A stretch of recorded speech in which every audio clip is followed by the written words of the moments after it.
Yes, good evening, guys. So, how are you, students? Welcome, Kiran, Darshan, Bhumika, Suraj, and all others who are in the process of joining. So, students, we were in the midst of our chapter on audit of banks on Saturday. So, we were discussing about the conditions, about the regulatory norms, about the norms of RBI when an account turns into non-performing asset, into an NPA. We had touched upon 3-4 points. So to begin with, we will try to have a quick recap on those points and then proceed further. So students, I told you that an account becomes non-performing in books of bank when it ceases to generate income from bank for bank, when it fails to generate income for banks. So when it happens, when the interest is not realized on the due date. Okay, so there are certain conditions uh, prescribed by RBI. There are norms which I had told you about, uh, asset classification norm and income recognition norms and provisioning norms. Three things we had discussed on Saturday. So now when an account turns NPA, so first in case of term loan. So we had discussed that term loan becomes NPA when installment of principal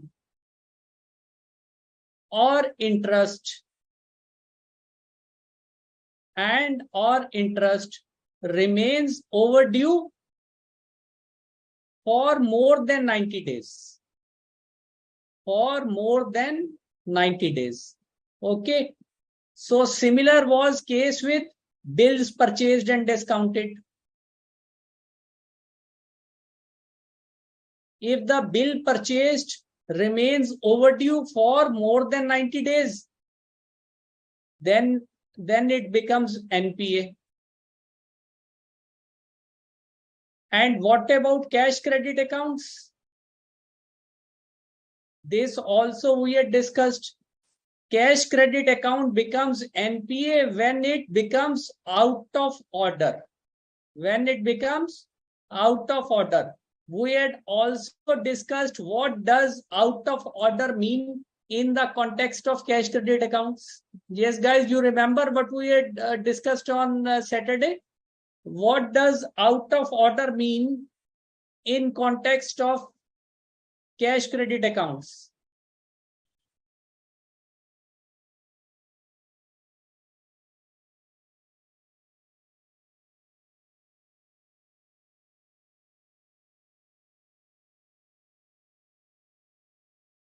So there were three conditions. One was if the cash credit accounts remains continuously over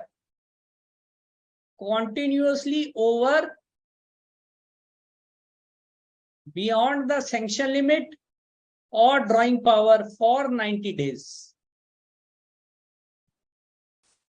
Then it is called as out of order.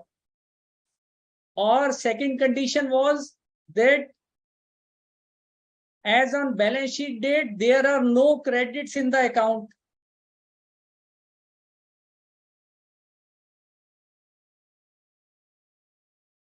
For 90 days.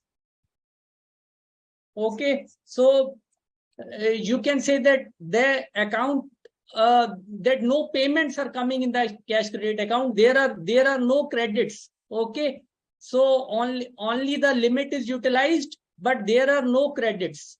Debits are there, but there are no credits. Interest is being debited, but there are no credits. Not even one credit during this period of 90 days. Okay, or third condition was even if credits are there, but these are insufficient to take care of interest. But insufficient to take care of interest.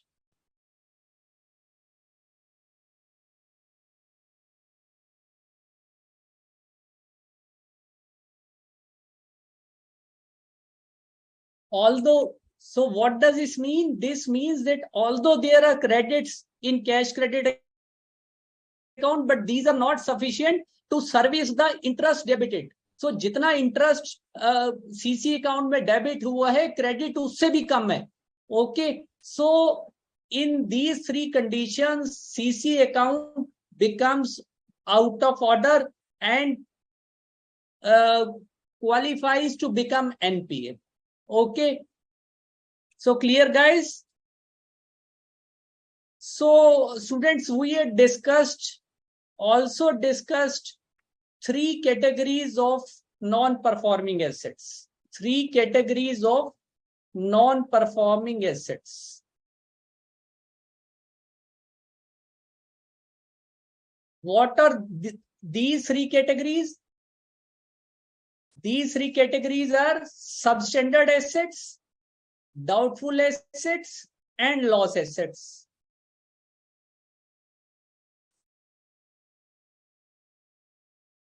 So what are substandard assets? So substandard assets are those where the account is showing some definite credit weakness. Okay, and the bank, there is a probability that bank may suffer some loss. So whenever such conditions are identified and whenever these fall in accordance with the RBI norms, the account is classified as substandard assets. So normally at the initial stage, the account is classified as substandard asset. Okay, so it is a, you can understand this way, this is a letter, this is a ladder. जैसे सीढ़ी होती है ना, this is a ladder. First, the account is classified as substandard. Then, if certain conditions are fulfilled, it goes into doubtful category. Then, loss category. Okay. So, what is a substandard asset? So, I have told you what are its features. Now, substandard asset is one which has remained NPA for a period less than or equal to 12 months. Which remains NPA for less than or equal to 12 months.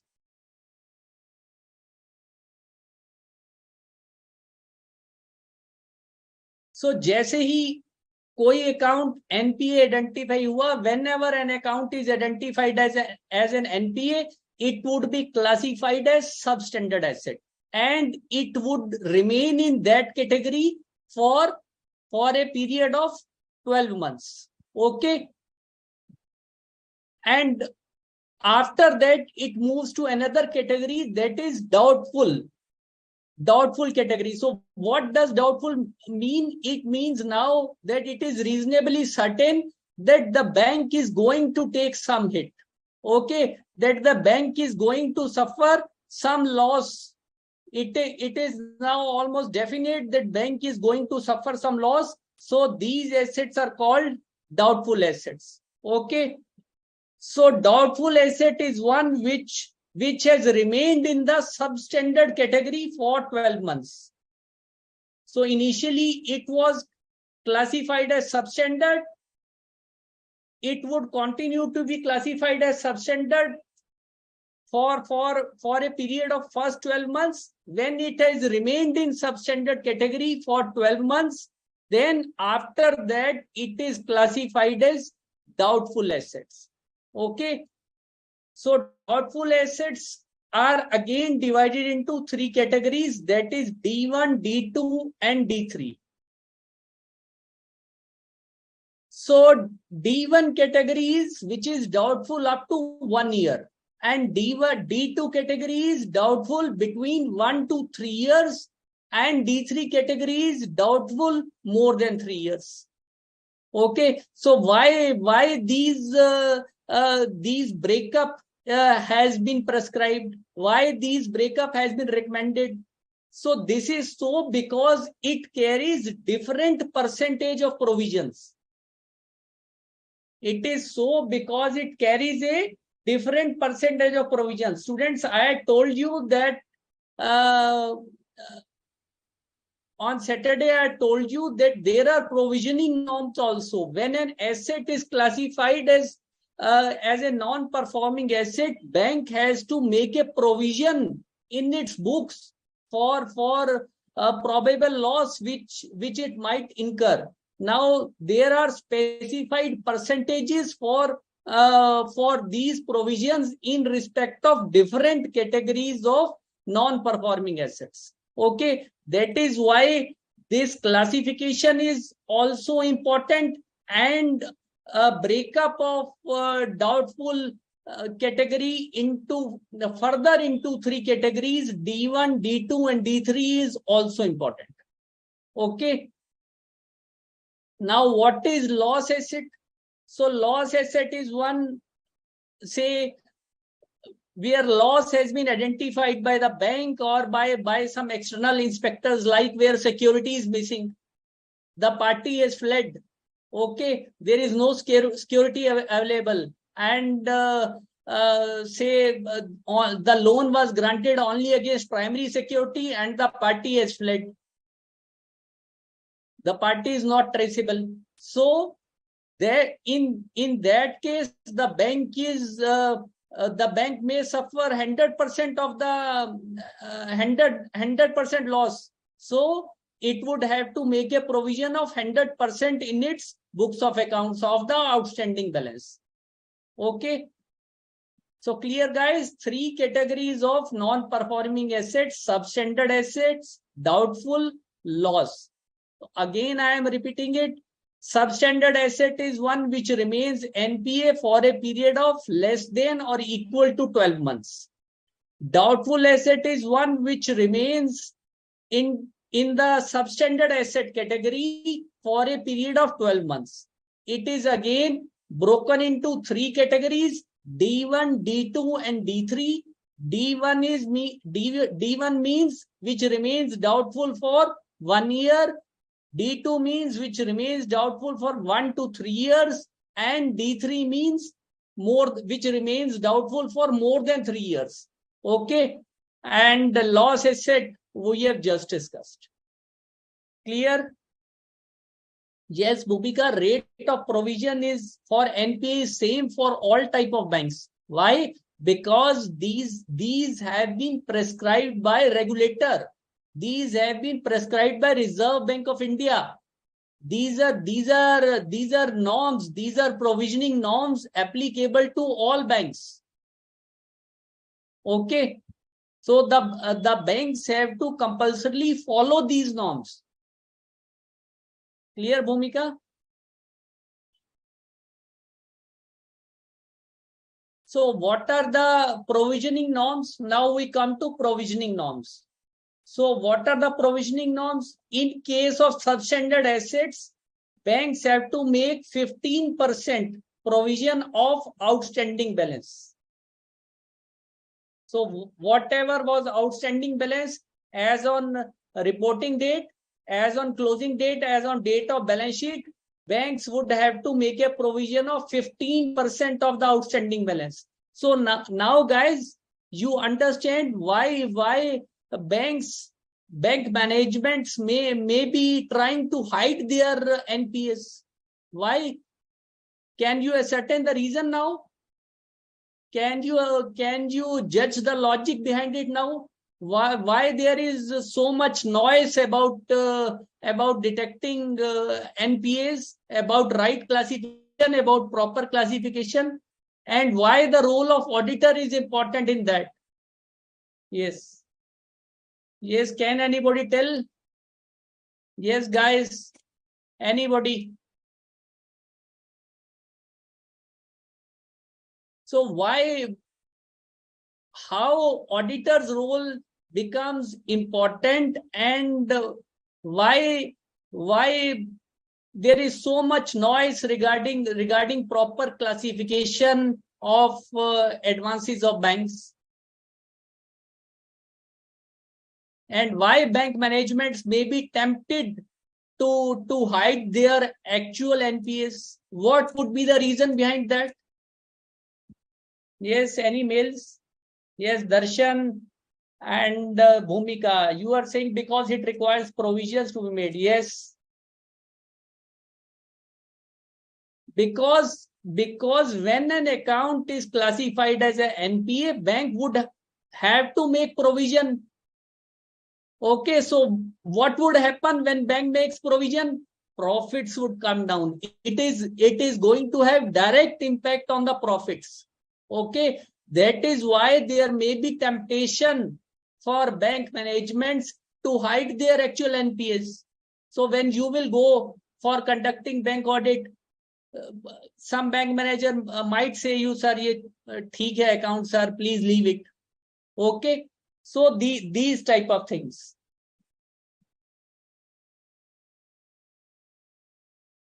And what are the classification for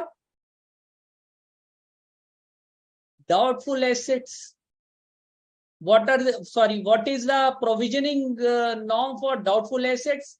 Now there are separate norms for 3 different categories of doubtful assets: D1, D2 and D3. So for D1 it is 25% of the secured portion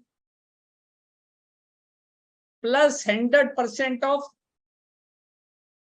unsecured part. Okay, and for D2 is 40% of secured part plus 100% of unsecured part. And for D3 is 100% of secured part and 100% of unsecured part.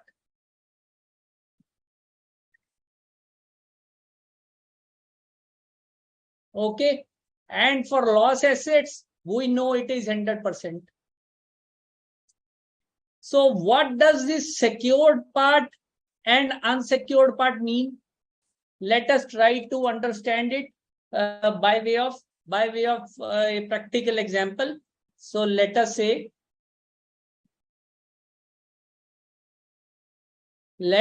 students, outstanding balance in one account is, as on 31st March 23 is, say 10 lakhs. Assume it is 10 lakhs.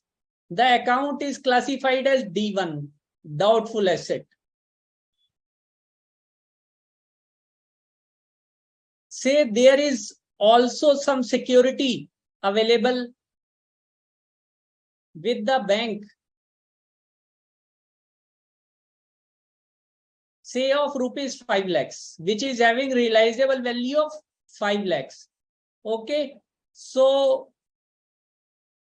10 lakh is outstanding balance, 5 lakh is realizable value of security. So what is the secured part? Secured part is 5 lakh.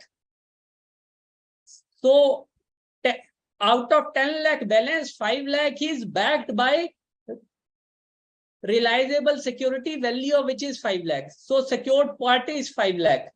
So, and what is unsecured part? Unsecured part is a clean loan. So the bank doesn't have any security for this part. Okay, so the provision made would be 25% of 5 lakhs plus 100% of 5 lakhs plus 5 lakhs. So it would be, say, 1.25 lakhs plus 5 lakhs. So total provision would be 6.25 lakhs. Okay. Sorry. 1.50. 1.50 plus 5, 6.50. Okay.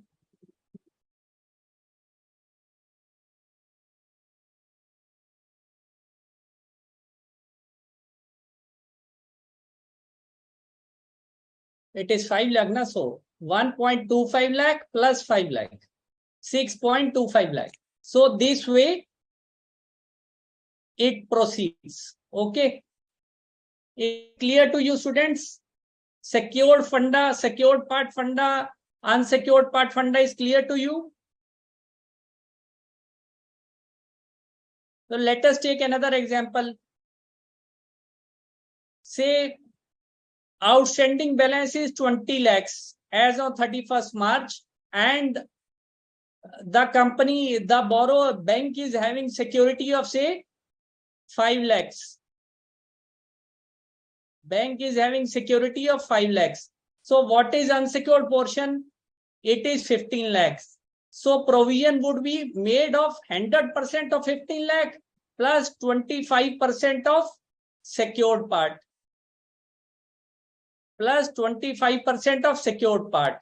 That is 25% of 5 lakhs plus 15 lakhs.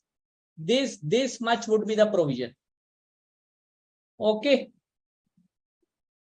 Clear, students?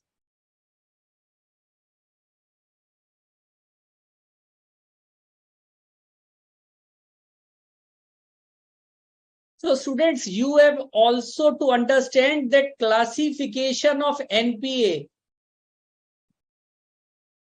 is made on basis of record of recovery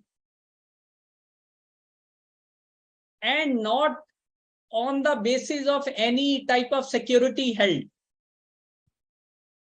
Say, when we are classifying an account into SSA, doubtful, or loss asset, what we are seeing? We are seeing the record of recovery of the party.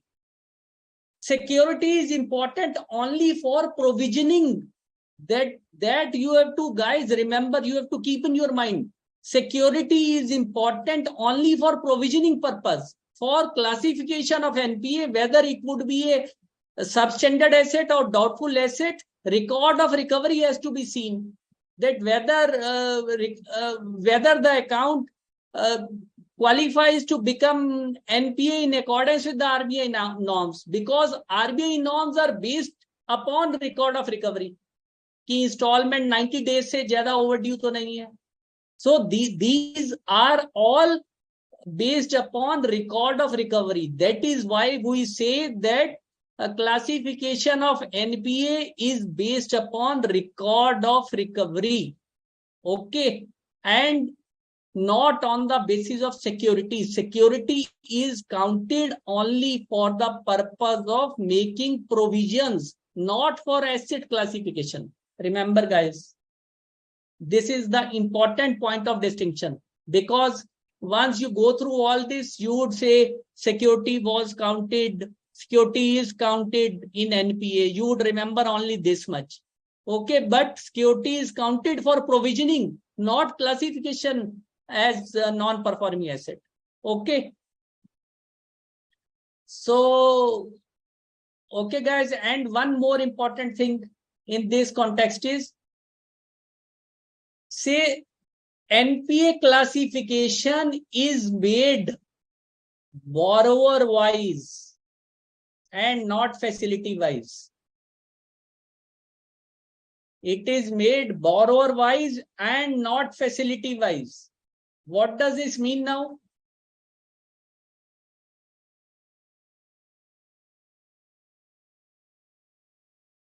Say students, a customer in the bank has obtained two loans from a bank. Okay, say one is car loan and another is, say, term loan for purchase of machinery.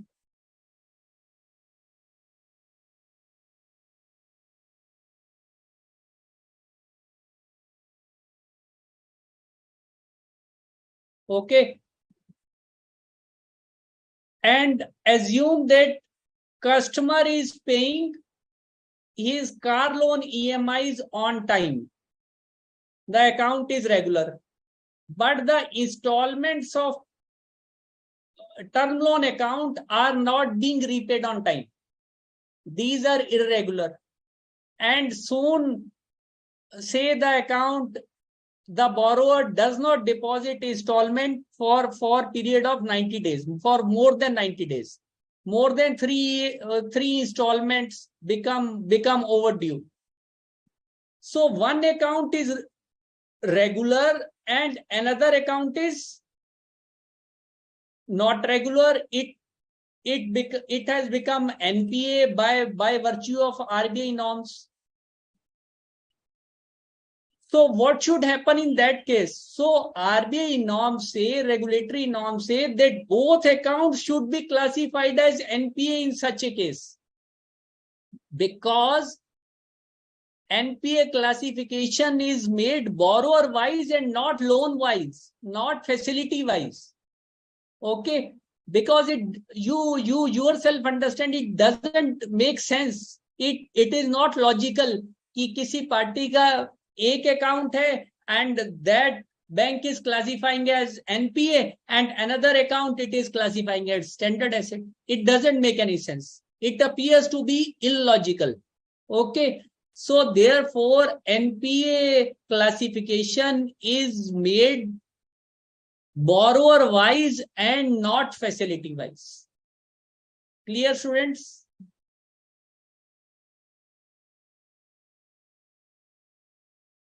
And students, it might so happen in some cases, say the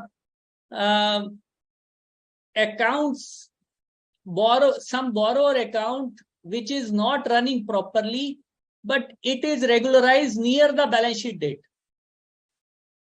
Say, let us take an example. Say there is a cash credit account, okay, and say from January in the books of bank it looks like this. The debit balance is, say, the limit is 50 lakhs, assume, and the debit balance is 52, 53, 51, 54. Okay. Say this goes on till January and in February it is also 52, 53. But when 31st March is drawing near, just near the end of the reporting period, the balance comes down to 49.95 lakhs, say, as on 31st March, or say as on 30th March. And it has remained over for the preceding 88, 89 days. So what do you conclude from such a situation, students? What you can conclude from such a situation? Now, technically, it is not an NPA, because the account is not over. It is not over for 90 days. As on last date, when 90 days were going to complete, it has been regularized. Now, students, RBI norms say that that accounts regularized near the balance sheet date, these have to be looked carefully at by the auditor. Now, it might so happen, it is possible that the credits by which the balance in the account has been reduced, these might be genuine. Say if the party has brought his own business funds, or the money has been deposited in the cash credit account from normal trade transactions, from normal business transactions, it is fine enough. There is no issue about it. But there is a possibility that say the bank management or the manager may have given some another credit facility to the borrower, and from that the funds have been transferred in this cash credit account. Okay, it can also happen. So by granting some temporary facility in one account to reduce the debits in cash credit account, by to bring it down the stipulated norms, so such things would have to be taken care of by the auditor. He has to see that whatever credits are appearing near the balance sheet date, if the position of account is such, then these should be genuine trade credits. Okay. So got it, guys? Yes, students, got it. And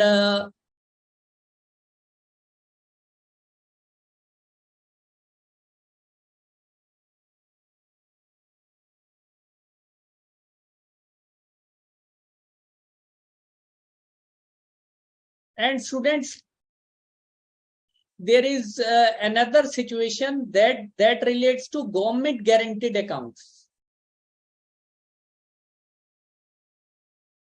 So there are two types of government guarantees. One is state government guarantee and another is central government guarantee. Say it might so happen that state government has given its guarantee for to some given its guarantee to bank for some borrower. Now it usually happens in case of, say, electricity distribution companies. Okay, so normally these are in need of funds, and they approach the bank and the state government gives a guarantee. Now, if such an account becomes irregular, it attracts NPA norms. Now, what does happen? So if the guarantee belongs to state government, there is no effect. Asset classification would be and provisioning. Both would be made in accordance with RBI norms as applicable in any other case. जो किसी दूसरे borrower के context में है, more than 90 days वाला norm, उसी के हिसाब से इसकी भी क्लासिफिकेशन होगी. There is going to be no effect when the borrower account is guaranteed by state government. It would be classified in accordance with the asset classification norms of RBI, and provision would be required to be made at the specified percentages in accordance with the RBI norms. Okay. And what about what happens when there is a guarantee of central government? Now it stands on a different footing. Say if some company has taken a loan from the bank, and the bank loan is guaranteed by central government, then it was not provisioning here, it was income recognition. And for central government guaranteed accounts, income recognition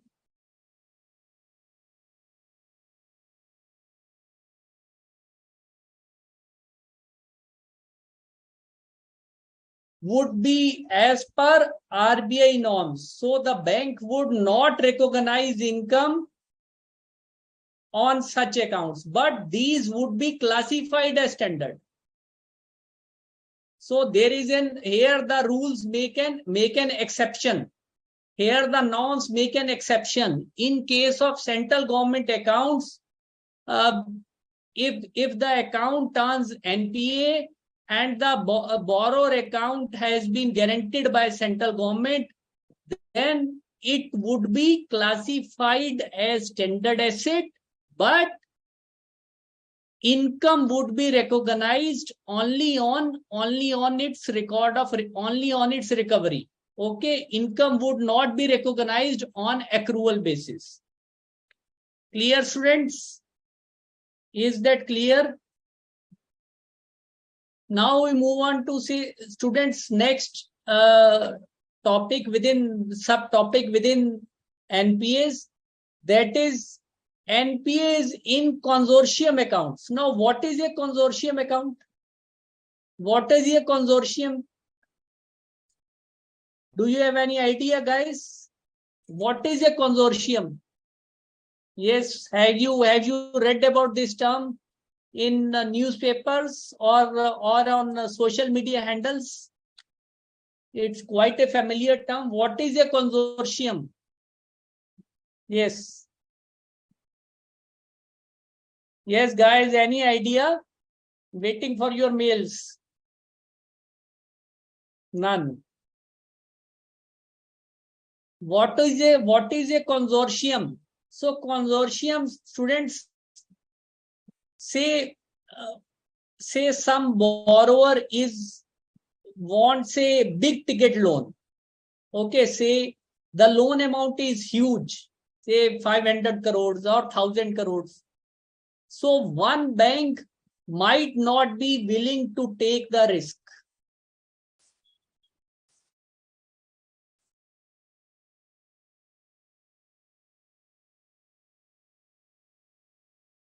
Okay, so what happens in such case? 4, 5, 3, 4 banks, they join hands together and lend money to the party. Okay, so one bank which takes the initiative, which is the main bank, is called as the lead bank, and there are other banks in the consortium. So what happens for asset classification in consortium accounts? Say it might so happen that the parties' facilities are regular in one bank, okay, irregular in another bank. In one bank, these do not attract NPA norms. In another bank, it is attracting NPA norms. Say in this bank, the parties is depositing installments in time, but in another bank, it is not depositing installments in time and overdues are for more than 90 days, say in case of a term loan. So what happens in such a case?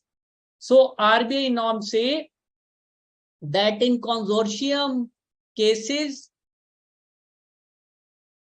NPA classification, asset classification would be on the basis of record of recovery in individual bank. Okay, not in total, but in individual bank. Say if in one bank the account is running regular, it would be classifying as standard. Okay, but if another bank the account is not running properly and it is attracting RBI norms relating to NPA, so it would be classified as NPA in that bank. Okay, clear? So students, therefore it is important for big borrowers to, when they take consortium loans, to see that they are not depositing all their money in one account. They are remitting amounts from one account to all the member banks. Okay, because the banks would be making classification, would be making asset classification on the basis of record of recovery in their individual books. Okay, in their individual books, what is record of recovery in banks, in say X bank's books, and what is the record of recovery in Y bank's books? It can't say that here in X bank the funds are lying surplus and in Y bank it is these are short and there are overdues. So Y bank would have to classify it as non-performing asset. So therefore it is important that if funds are surplus in one account, these are immediately remitted, transferred to loan account which is held by borrower in another banks. Okay.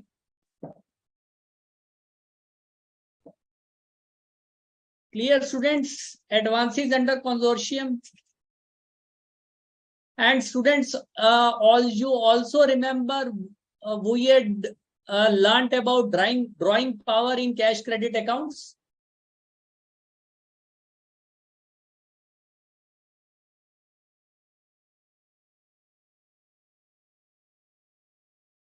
So what is the position of drawing power of cash credit accounts in case of consortium lending?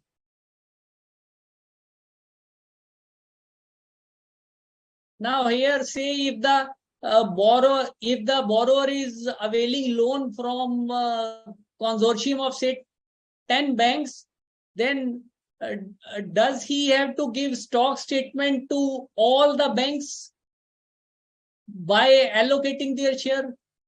No, it is not so. He would give stock statement to the lead banker, who would then allocate the drawing power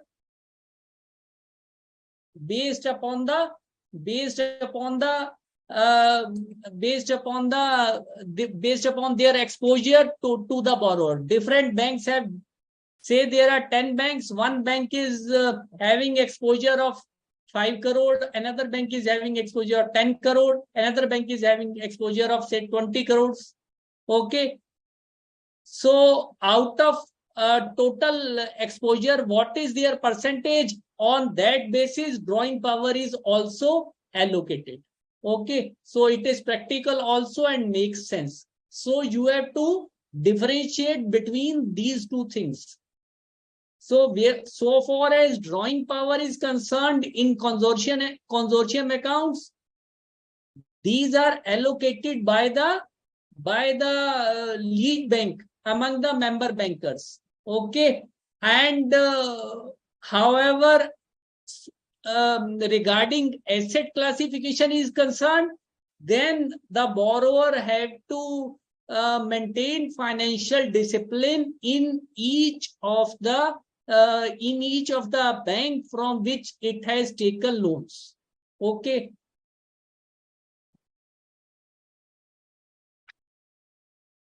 Yes, students, clear? Any doubts up till now?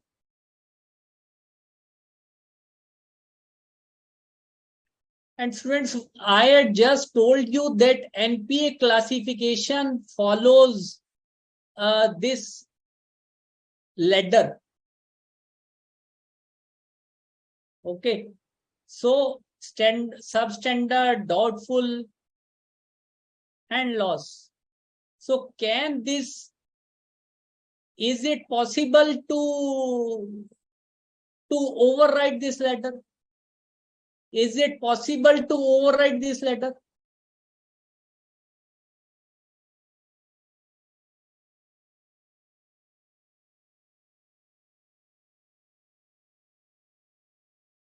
Now, can there be a situation where an account is straightaway classified as doubtful, or it is straightaway classified as loss assets without it being first declared as substandard asset? Is there in a possibility? Yes, RBI norms say it can be done when there is erosion in the value of security. So what is erosion? Erosion means that value of security has been reduced. Say when the bank has granted loan, and when the bank has granted credit facility, so the value of security was assessed by the valuer, say for rupees 2 crores. Okay. However, later on, after some time, it is found that there is erosion in the value of security, say by more than 50%. Say now the security value has come to 70 lakhs.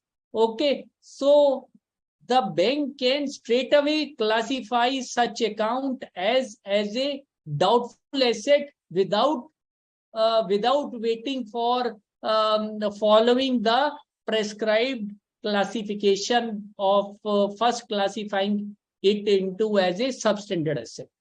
Okay, clear, students? And similarly, when erosion is of such a magnitude that value of security is as assessed by bank is now less than 10% of the originally assessed amount. It has either say some manipulation has happened or some collusion has happened, and the security which was earlier assessed as was rupees 1 crore. Now it is less than say 10 lakhs. Okay. So in then such a case, the account can be straight away classified as a loss asset. Clear, students? Yes, Sudhanshu, you are saying not got this point. Sudhanshu, we are talking about, we had discussed that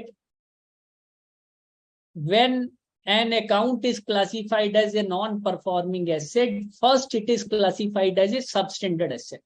It remains in that category for a period of 12 months. Okay.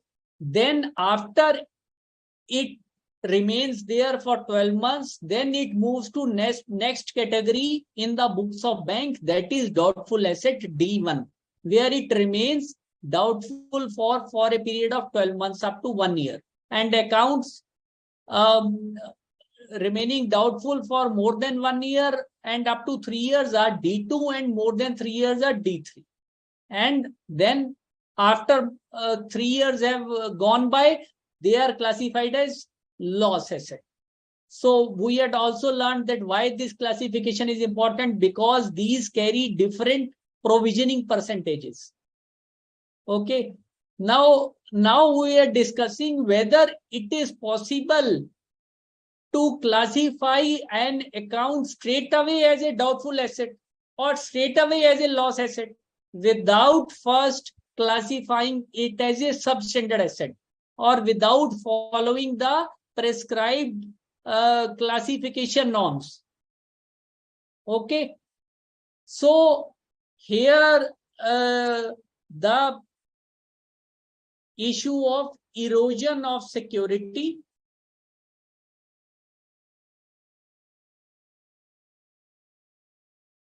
comes into play. So erosion of security means, say, when the bank had given loan, say it had obtained a mortgage of a house of having value, say 1 crore. But after some time, when the account has turned irregular, the party is not paying the installments, the borrower is not paying the installments. So it is found that the value of security is also down by more than 50%. Now किसी और valuer से value लगवाई, उसने कहा जी घर की कीमत तो 30 लाख है. So जो पहले वाला वैल्यूअर था, either he had colluded, okay, so or it could be possible that there is a general market conditions are such that the value of property has gone down. Okay. Or say something has happened which has brought down the value of property. Normally it doesn't happen, but there could be a possibility. So if the erosion in the value of security is more than 50%, then the account can be straight away classified as a doubtful asset. And if the erosion in value of security is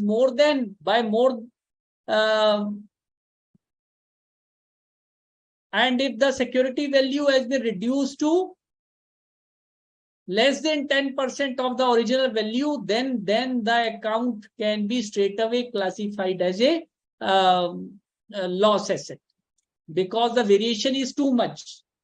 Okay.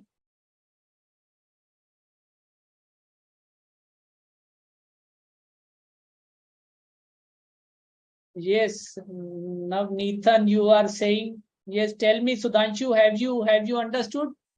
Now Nathan is saying some borrower value of security has reduced. Yes, it can be a right example. Say if some shares have been pledged and the value of shares has gone down due to some reason, due to crash in the market or due to some borrower specific reason.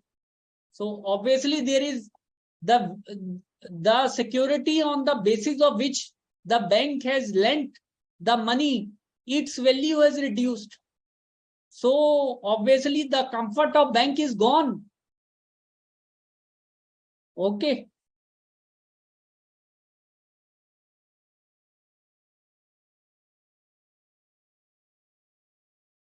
Yes, Yashika, you are saying how do the banks recover this loss? Yes, if the account has turned NPA, the party is not paying up, and the value of security is not enough to realize, then it's a loss for the bank. So that is why now you understand the value of collateral security, which we had discussed on Saturday. Why collateral security is important? Say when property papers are with the bank, okay, and uh, whatever the business the borrower is running, that he can shut. He is in a position to shut, or he can move away his stocks. Now, banker would not be sitting in the premises of company for 24 hours. What the party is doing, what the client is doing, it would be known to bankers after a certain time lag.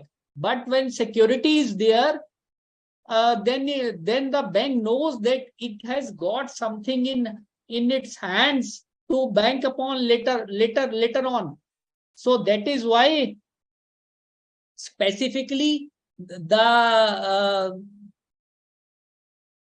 to take care of this, a special act, SARFACI Act, was brought in 2002. So as to realize the dues in the banking sector. So it gave the powers to banks to that if the account becomes non-performing, the borrower doesn't pay, then by following certain procedure, the bank can sell the security. So you might be seeing many notices in newspapers relating to auction of the immovable properties, relating to auction of land, relating to auction of shops, commercial shops, residential houses, and you may have seen boards of banks also. Okay. So this action is contemplated in SARFACI Act. So that is why the banks insist that we want, jitna say bank is giving loan of 5 crores, okay, so they may want a collateral security of 5 crores or more than 5 crore. It depends upon the decision of the lending institution. Okay. So it is not the rule, but obviously bank would be demanding collateral security because it gives them comfort. It is some additional thing. Okay. Yes, understood, guys.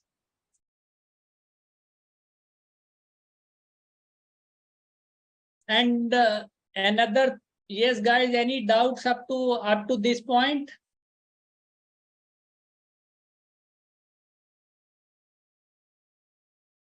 Yes, Sudhanshu, Bhumika, you are saying clear?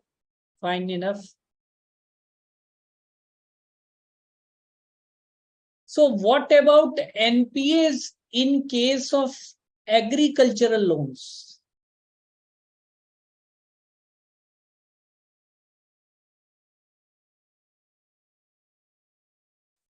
What are regulatory norms? What are asset classification norms in case of agricultural loans? Okay.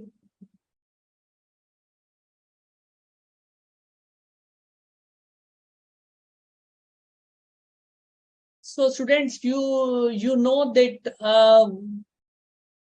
agriculture sector is one of the priority sector of lending for commercial banks. So farmers need loans for say for sowing, for purchasing the seeds, for making payment to labor, okay, and for selling their produce, for bringing their produce to the market, okay. So they incur costs. So for agriculture loans, like in case of business loans, like a businessman gets a cash credit account for meeting his working capital requirements, in agriculture loans also there is a concept of cash credit loans, which are in some banks known as, say, Kisan credit cards, KCC accounts, you can say. And there are other agriculture loans also for for doing agriculture activities. So NPA norms in agriculture sector in relation to agriculture loans are slightly different from other norms, and these have been probably made keeping in view realities of agriculture sector. Okay, so for this you have to understand, students, two terms. One is short duration crops and one is long duration crops.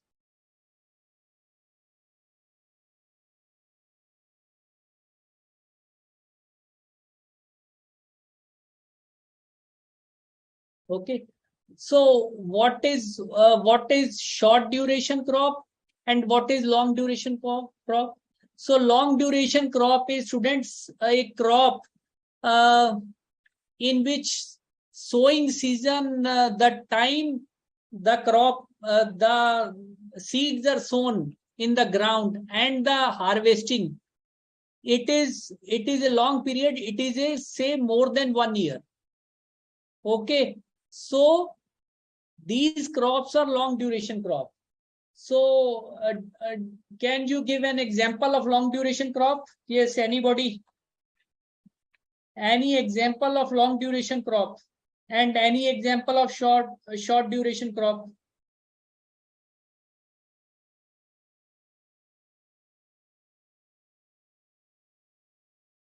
So the crops in which crop season is longer than 1 year, these are long duration crops, and other crops are short duration crops. So example of short duration crop is, say, wheat, say, paddy. So those of you in South India, you know that when paddy is planted, say, it takes 4 months, 3 to 4 months. Okay, from sowing till harvesting. And similarly, in case of wheat is sown in months of winter, say in November, December, and harvesting is done in April.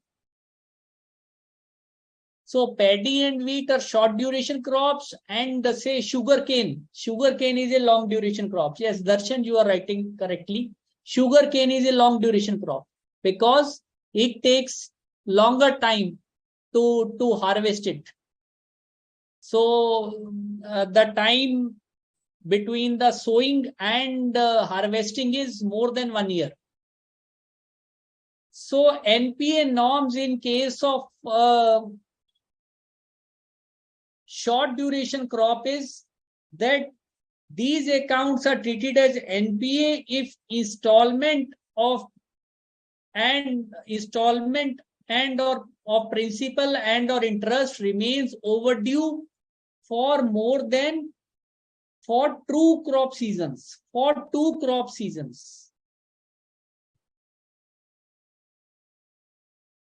And for long duration crop, it is for one crop season. So if the installment remains overdue for two crop seasons, then it is treated as NPA in case of short duration crops. And if the installments or interest remain overdue for one crop season, then in case of long duration crops, then it is treated as NPA. Okay, so this you have also to keep in mind. So by and large, students, we have completed the advances part.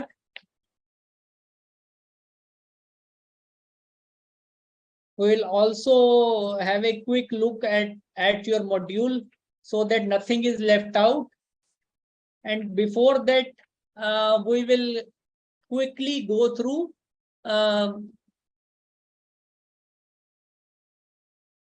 about audit of revenue items. Now we come to the profit and loss account of a bank. Now, how these are to be audited? What are points to be taken care by an auditor while auditing revenue items, while auditing profit and loss of a bank? So, students, what would be under the income head of the profit and loss of a bank? Tell me, what would be under the income head of the profit and loss of a bank?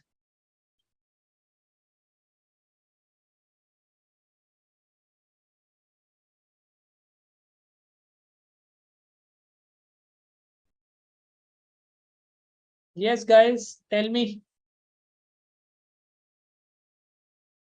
You know what is the business model of bank?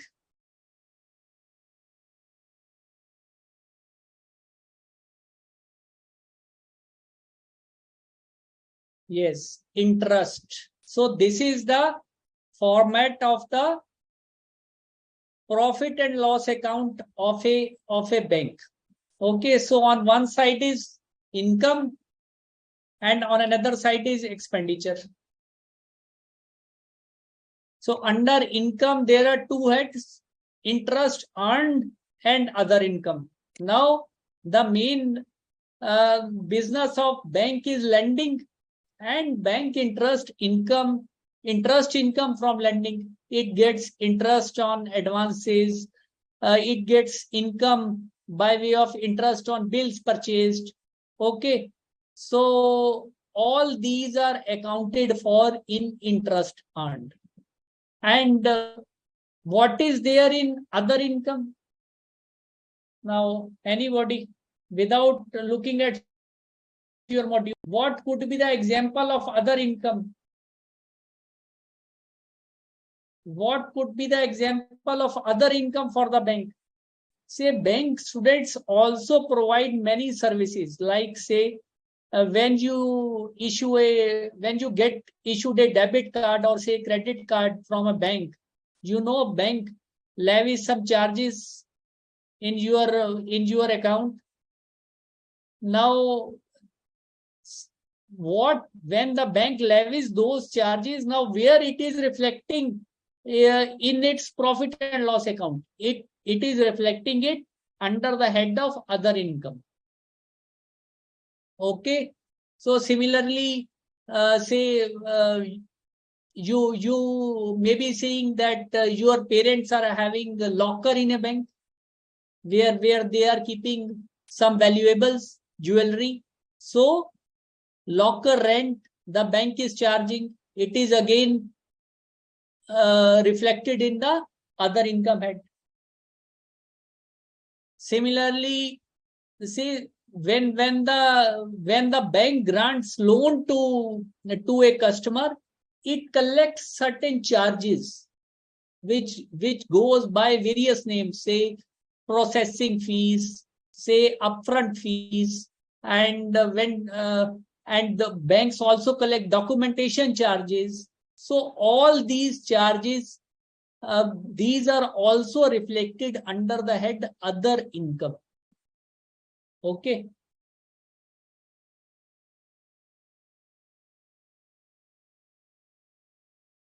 And what now about the expenditure side? Now on expenditure side is interest expended, interest paid. Now on what thing interest is paid by the bank? It is paid on deposits. Okay, so the bank pays interest on saving accounts and term deposits. Okay, does not pay interest on current accounts. You have to remember that banks do not pay interest on current accounts. Although saving accounts and current accounts are both known as demand deposits, these are withdrawable by the customer at any time without giving any prior notice. But the bank pays interest, a nominal interest, say 3% per annum on the 3.5% per annum on saving account, and it pays interest on deposits, on term deposits, which are there with the bank fixed for a period. Okay. So the bank may be paying interest of 6-7% depending upon the market conditions. Okay. So we had learned that the bank earns its profits by virtue of this spread between difference in lending rate and difference in borrowing rate. Okay. Interest expended, so all the interest paid on saving account, on term deposits, on different deposits is reflected under this head. And operating expenses include all other, say, establishment expenses, staff expenses, printing stationery, which are there normally in the case of other entities also. So all these are included. Repair and maintenance, repair to building, depreciation, all these things are there in operating expenses. Okay. And then there is provisions and contingencies, and after that net profit for the year, and from it appropriations are made. Students, you have to remember that banks have to make certain transfers to reserves in accordance with RBI guidelines. So you need not go into details, but you have to just remember that bank has to make certain appropriations to transfers to different statutory reserves, and some other reserves may also be made by the bank management. So this is the format of profit and loss account of the bank. So students, you have to remember one more important thing, that balance sheet of a bank is prepared in accordance with third schedule. In accordance with third schedule to what? To Banking Regulation Act 1949.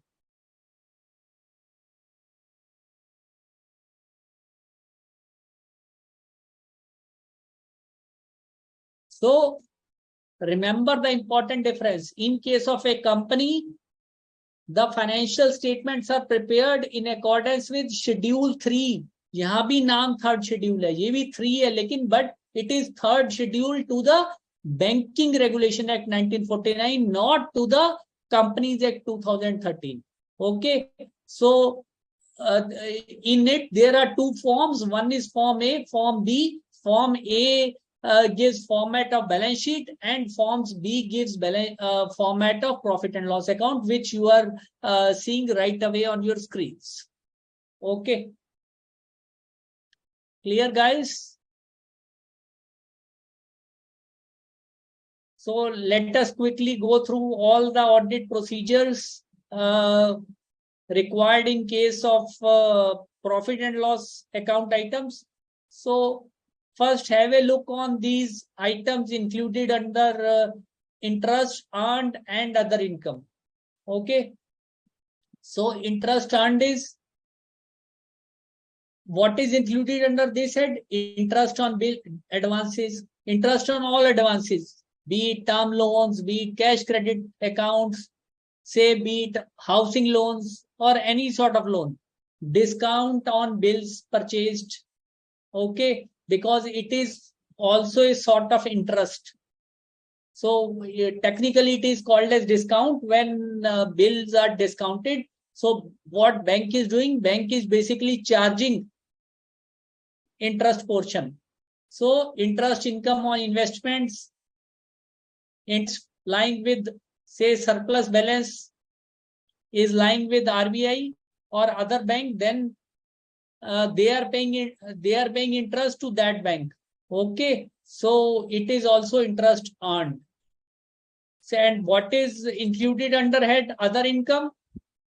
Like we had discussed, loan processing fees, credit debit card fees, and say commission on bills for collection. Say bank might be collecting bills on behalf of their customers. So on behalf of their customers, some banks may be collecting some bills. Okay, so they would be, banks would not be offering these services for free. Obviously, they charge some charges. They charge commission. Okay, so this also forms part of other income. And we had also discussed on Saturday that banks also issues LCs and guarantees. I told you these are a form of non-funded facilities. Okay, so these also banks are also charges are levying charges on their customers in these respects. They do not issue an LC for free. They do not issue LC, guarantee for free. There are charges prescribed in their manual, which is specific from bank to bank, and they levy charges according to that manual. Okay. So on these kind of things, rent from letting out of lockers, commission on government business. So these kind of things. Miscellaneous income, profit on sale of investments, profit on sale of land, building, other assets. So what is audit approach and procedures in audit of revenue items? So in carrying out audit of income, the auditor is concerned with obtaining assurance that income arose from transactions which took place during the relevant period and pertain to bank, and there is no unrecorded income. So the auditor want to be sure that all income which accrued, it has been recorded. Nothing is left unrecorded. Okay, so the auditor also test checks that there is no revenue leakage. He also test checks that there is no revenue leakage. All the interest income has been properly accounted for. Okay. And there are RBI directions in relation to materiality also. That in respect of any income which exceeds 1% of the total income of the bank, if income is reckoned on a gross basis. Say if there is some income which is recognized on a gross basis, means total income is recognized and expenses in relation to it are accounted for separately. Then if it exceeds 1% of the total of income of the bank, then it is to be disclosed. Then it is to be considered on accrual basis. It is to be disclosed on and considered on accrual basis. And if it is recognized on net of cost, then 1% of net profit before taxes is the condition. Okay.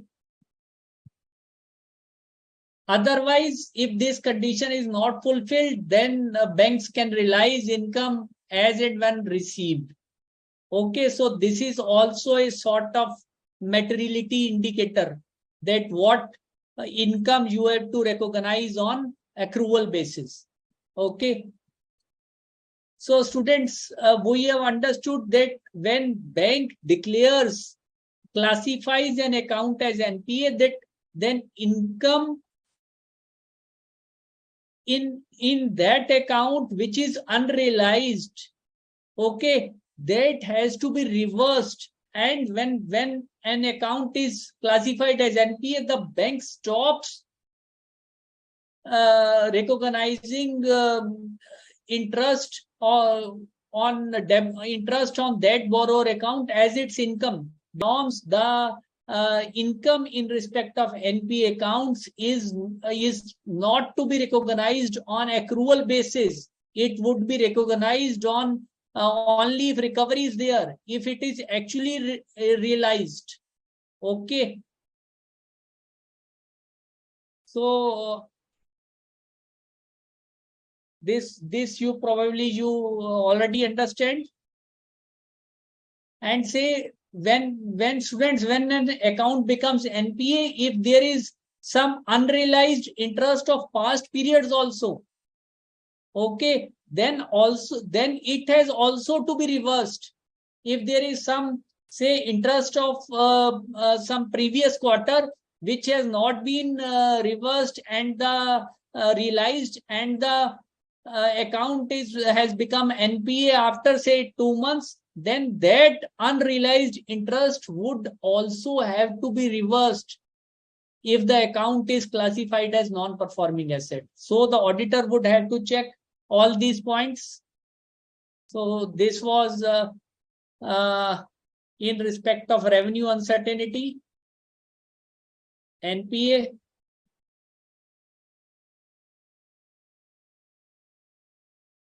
And students, when banks lend money, say, against securities, like say, sometimes I have a fixed deposit with a bank, say, of rupees 10 lakh, but I do not want to break this fixed deposit. So I go to bank and I get a loan of rupees 8 lakhs against that fixed deposits. Okay. So there is no fun of treating such accounts as NPA, because the bank is having adequate security. The value of FD, face value of FD was 10 lakhs. Bank has given me a loan of 8 lakhs. Although the rate of interest charged by bank would be a point higher than the interest I would be receiving, but bank is having adequate margin. So obviously bank would not be classifying such account as NPA, and accordingly the income would be recognized on accrual basis in respect of such accounts, provided adequate margin is there. Okay. And in respect of bills purchased, students, I had told you, they suppose, as on we studied by means of an example. Suppose as on 30th March 2023, a borrower who is, say, an exporter, who goes to the bank and asks for a discount of a bill, for purchase of a bill. Okay. He has already exported the goods. He has got all the documents in his hand, shipping bill of lading. He has got all the documents in his hand. Now he wants to he wants the bank to get this bill purchased and discounted and credit the amount to his account. Okay. So now, so in case of bills purchase, the banks are charging, discounting the bills and charging the interest of the usage period in which the bill is going to be realized in advance. So as of 30, say the bill is going to be realized in May, so they would be charging interest of 2 months in advance. So for the financial statements of 31st March 23, the interest portion related for the period from April to May, it would not be as treated as income. Okay. So because it would be recorded as other liabilities, because it is a sort of advance income. It is not an income. Okay. It has to be a portion between the 2 years, between the 2 financial years. Clear, students? Bills for collection, this I have already told you that when bank collects bill on behalf of its customers, then it first collects the bill, okay, and then it also levies charges. So bank has to see, the auditor has to see that charges have been levied. And reversal of income, this I have already told you just now. Reversal of income in NPA accounts. So if there is unrealized income, unrealized interest in some advance account, and the account has been classified as NPA, then that unrealized interest which stands debited in the borrower account, it also needs to be reversed.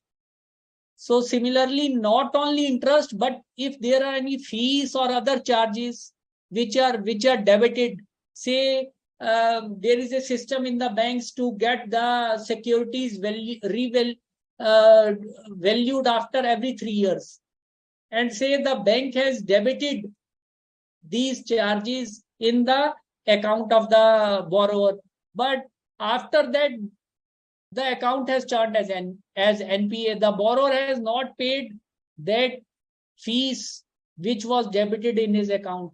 Okay, so if the account turns NPA, then that unrealized fees would also have to be reversed.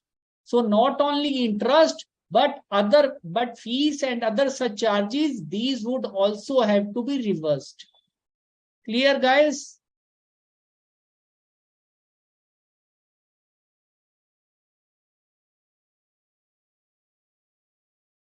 Is that clear, students?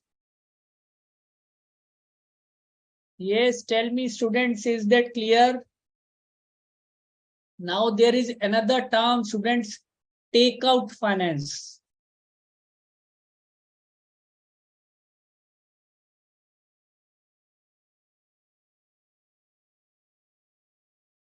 Okay, so what is takeout finance? Simply takeout finance, you have to simply understand that this term is used in case of say projects involving long-term finance. Okay, or in say in case of infrastructure development projects. So what happens in such cases, or say in case of property development? So what happens in such cases, that a bank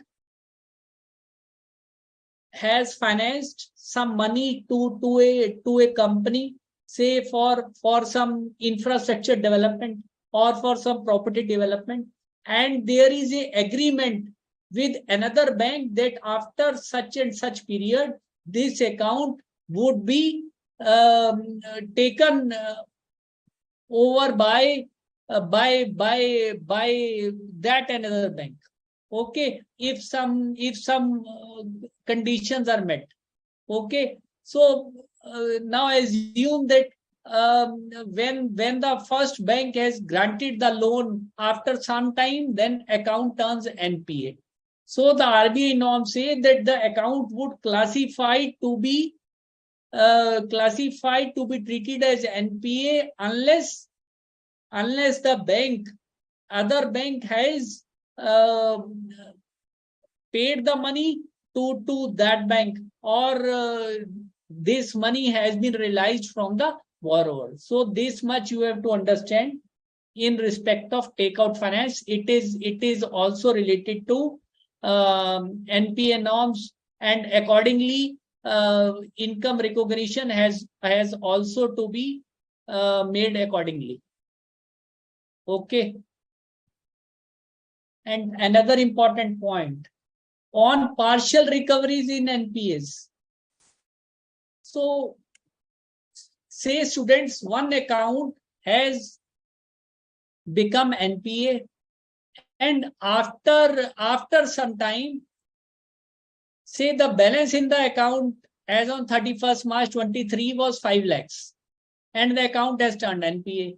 So the borrower, after some time, 2-3 months, it deposits rupees 1 lakh in the account. It doesn't completely pay off its liability, it deposits 1 lakh.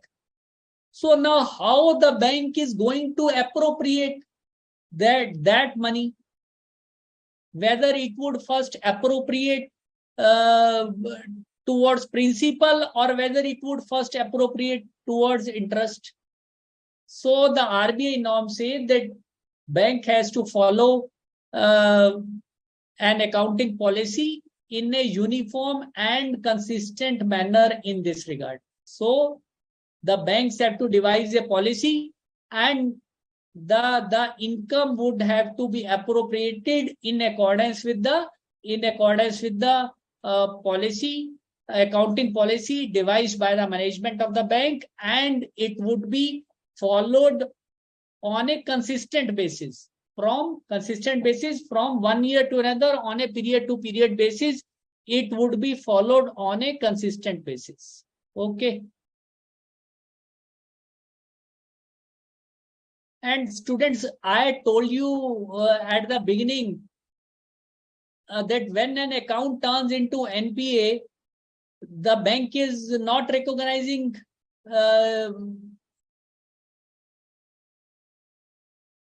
income on such accounts. Okay. But does the bank stop debiting interest? No, what bank does it makes a separate account, a sort of memorandum account, where it keeps a record of the interest debited on such accounts. Okay, it is not recognizing it as income, but it has definitely to keep a record that what is the interest amount. So that is kept in a memorandum account. Okay, it is not put through the system by means of a batch voucher, where it could land up in the income head, in the interest income head. So it is posted in a separate account. Okay. Yes, Jessica, this you would be reading in your finals. These are asset reconstruction companies. So उन companies का काम ही होता है दूसरे banks के NPA purchase करना. उन companies का काम ही है. They are into such type of business. They know how to recover the money. Okay, they are specialized in this area. And these are general things: income from investments. Say if the bank is having income from government bonds or other investment, interest, dividend income, so these are to be properly accounted for. And expenses. Now we come to expenses. Interest expenses, operating expenses, provision. So what comes under interest expenses? We have already discussed interest on deposits, interest on bank borrowings. And what comes under operating expenses? Again, all the normal expenditures which are there in case of any other industry, like staff salary, printing, advertisement, depreciation, audit fees, legal expenses, all other expenses. And there is provision for contingencies and provision for diminution in value of investments. These are required as per RBI norms. Provision for taxation, provision made in respect of non-performing assets. These are in accordance with the RBI norms. Very important item. Provision, it appears within the broad head of provisions and contingencies. Okay.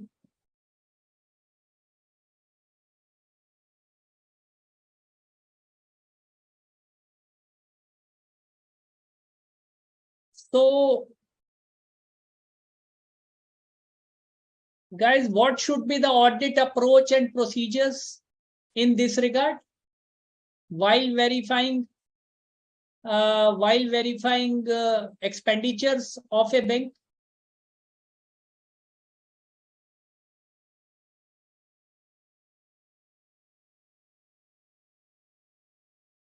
So what is the main item of expenditure in bank balance sheet? That is interest expended. Okay. So what the auditor would do? Now, see students, there are thousands of branches of a bank. So the auditor is not supposed to verify or to verify all the interest. So what he does, he makes a test check and he performs analytical procedures. Okay, he analyzes various ratios. Okay, quarter wise, what was the interest paid under one head, and what was the rate of interest prevailing at that time. So he makes a sort of analysis. Okay, he applies analytical procedures, he analyzes various ratios. Okay, and all these nowadays, all these accounting for interest and accounting for interest on advances, it is automatically done in the CBS system, in core CBS system, core banking solution, on which all the banks are on this platform. They are working on this platform. Now the interest is debited automatically in the account of the customer. Okay, and for the system gives a command at the end of the month, and the interest is debited at the rates which are fed into the master data. Okay, at those rates, the system debits the interest in accounts of all customers at one go, and correspondingly it is taken into the income account. So the auditor, he has to make a test check. He has to see whether there is a possibility of a wrong application of interest rate. He can say if wrong interest is applied and the rate of interest was something else as on that date, and it is fed into the system, some another rate has been fed into the system, then interest for the whole of the bank, there would be misstatement in the interest of whole of the bank as a whole. Okay, so the auditor would be devoting his energies on these aspects rather than doing routine checkings. Okay,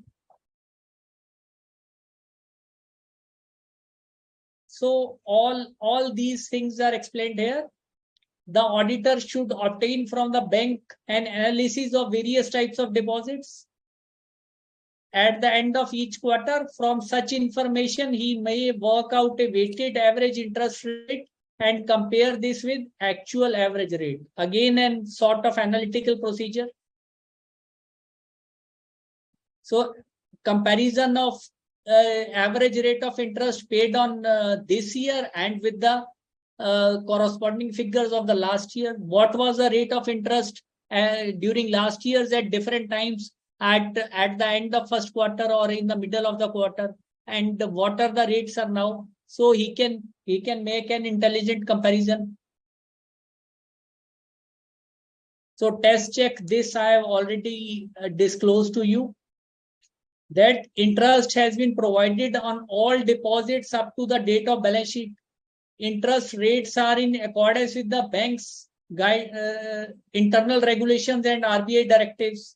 Interest on saving accounts are in accordance with the rules framed by bank and RBI. Okay. So changes in interest rate, this we have also discussed. So what he would be looking for? The auditor would be looking for all the circulars of the bank. He would be looking all the interest rate circulars when there was revision in the interest rates. Okay, so he would be verifying what was the interest rate changed on fixed deposits on say 16th of May. So he would be checking it with that circular and whether it was there in the it was fed in the master data. Okay.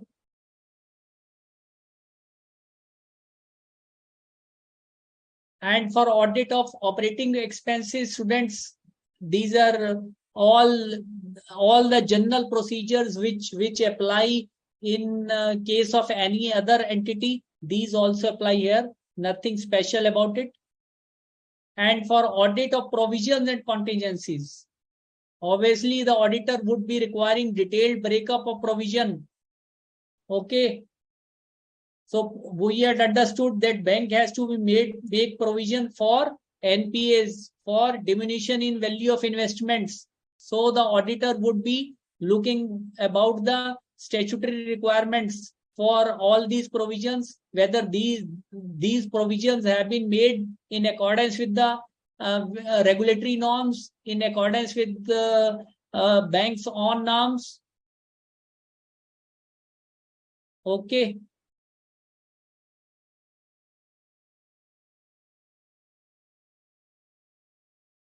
And prior period items, if there are any, these are required to be disclosed. Okay, guys. So this was in general about the audit of revenue items. So students, let us take a short break of 5-7 minutes. So see you after 7 minutes, guys. Short break of 7.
Welcome back, students. So, students, we have discussed about the advances of the bank. We have discussed about profit and loss of bank. We have discussed about how auditor goes about verifying all these things. What are the important audit procedures in this regard? And we have also discussed about the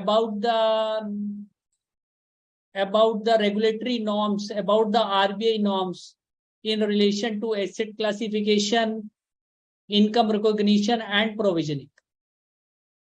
Now, considering all this, from what you have understood up till now regarding the financial statements of a bank, students, can you tell, are there something special about a bank? Are there some things which are special to a bank, which are special to working of a bank, which are not there in other industries, which are not there in other entities? Can you figure out? Can you figure out any few points, any 3-4 points which are special to working of a bank? So because of these points, because of these issues, the audit approach in audit of banks has also to be tailored to suit these requirements. Okay. Yes. Yes, students. Anybody? Yes. Yes, Darshan is stating, yes, they are very large, spread throughout the country. Yes, this is one of the reason. Geographical network is spread out. They are very large entities.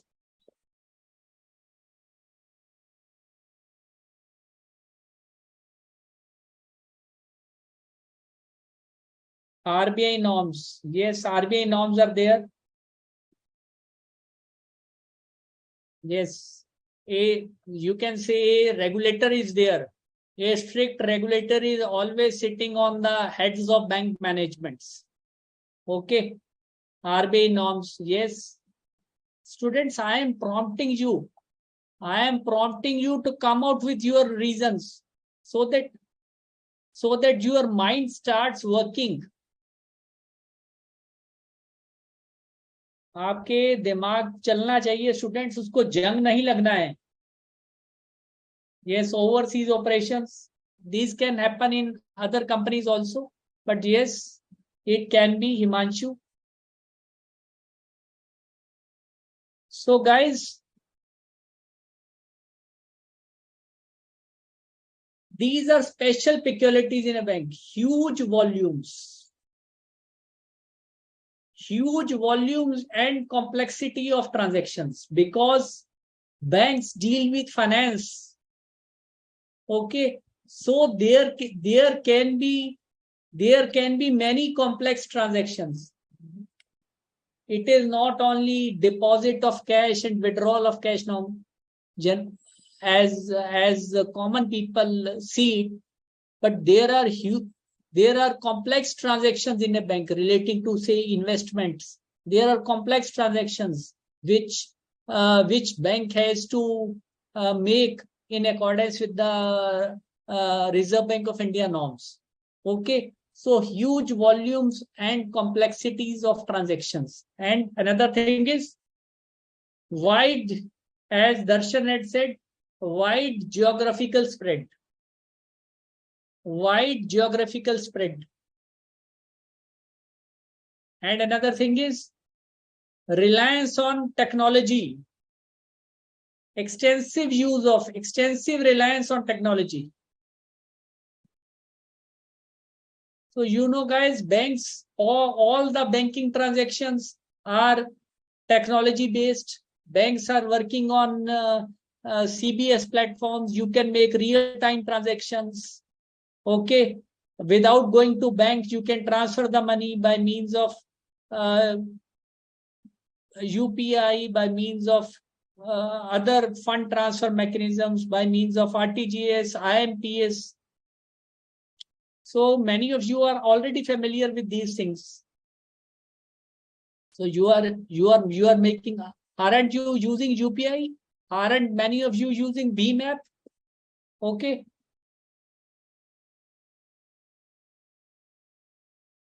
So these, and yes, extensive use of IT. Yes.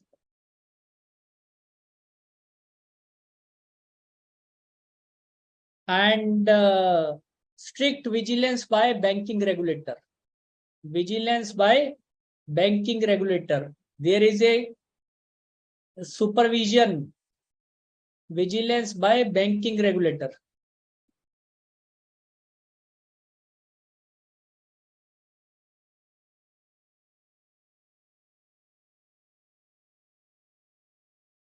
So these are peculiarities special to a bank. Remember, you have to remember these peculiarities, guys.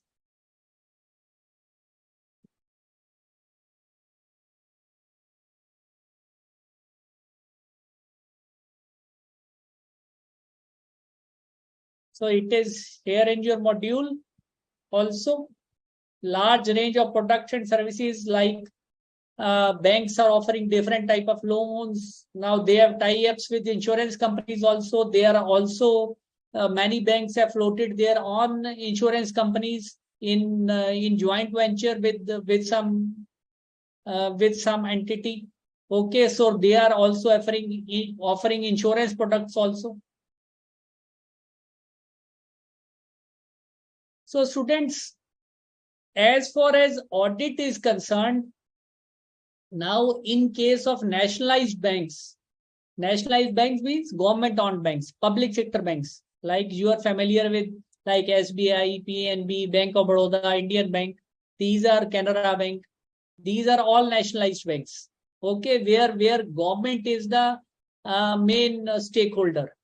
Okay, these are controlled by the government. Although many of these are also listed, but these are controlled by the government. Okay, so in case of nationalized banks, the audit of bank as a whole is done by SCAs, statutory central auditors.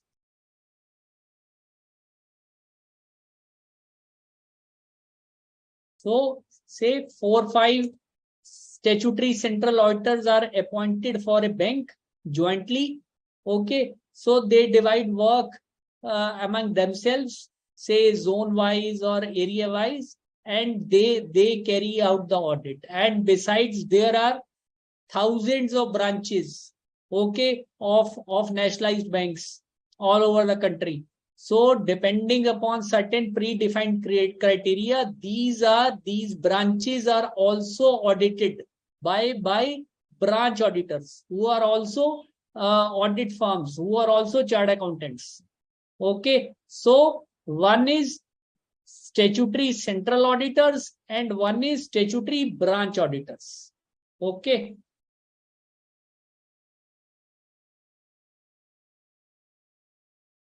And you have to remember, students, that appointment of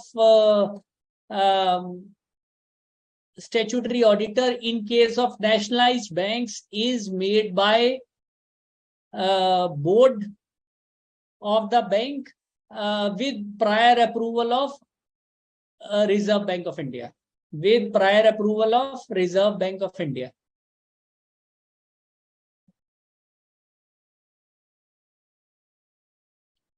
So the auditor of nationalized bank is to be appointed by the bank concerned, acting through its board of directors with prior approval of Reserve Bank of India.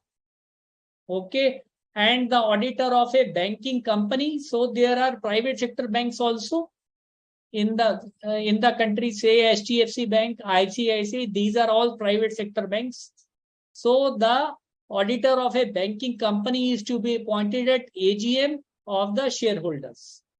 Like in case of company, But in case of nationalized bank, these are auditors are appointed by board, by bank's board of directors, and with prior approval of RBI. In both cases, approval of RBI is necessary, students. You have to remember. In case of private sector banks also, and in case of nationalized. Okay. So all eligibilities, qualifications, and disqualification of auditor, these are all same provisions as are applicable to company auditor. So what you have read in company audit regarding eligibility, qualification, and disqualification of auditor, same provisions are applicable here.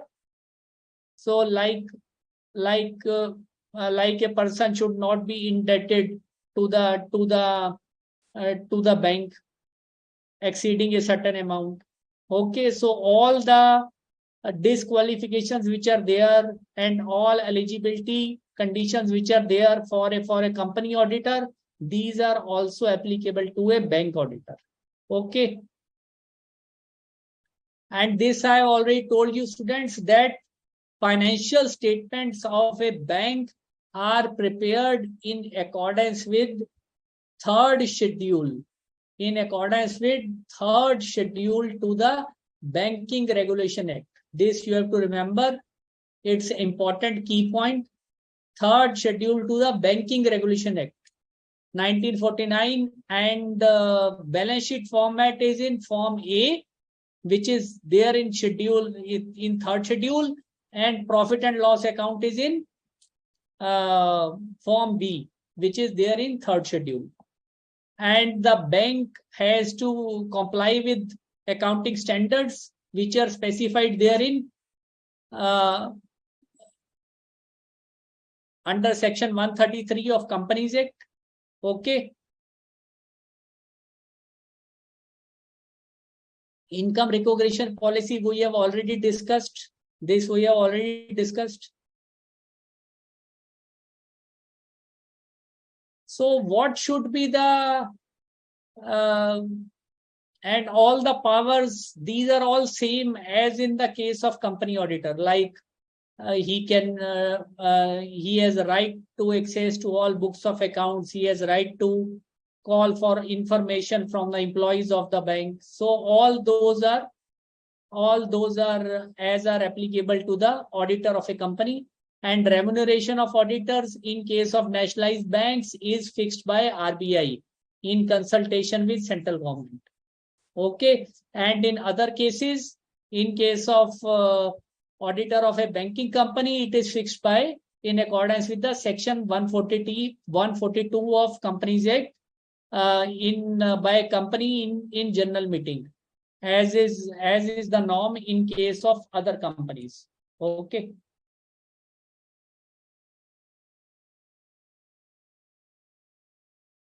And in case of a nationalized bank, the auditor is required to make a report to the central government in which he has to state the following. Now, these are the specific points which he has to state: whether the financial statement give a true and fair view, and whether he had called all the information and explanation, whether it has been given and it is satisfactory, same as on the general lines with companies. And this point is differentiating. Next point is whether or not the transactions of bank which have come to his notice have been within powers of that bank. Now it has to be specifically reported that whether the transactions of the bank which have come to the notice have been within the powers of the bank, whether or not the returns received from the offices and branches of the bank have been found adequate for the purpose of audit. Okay. And any other matter. So students, can you tell me, students, you have just done chapter 10, you have just done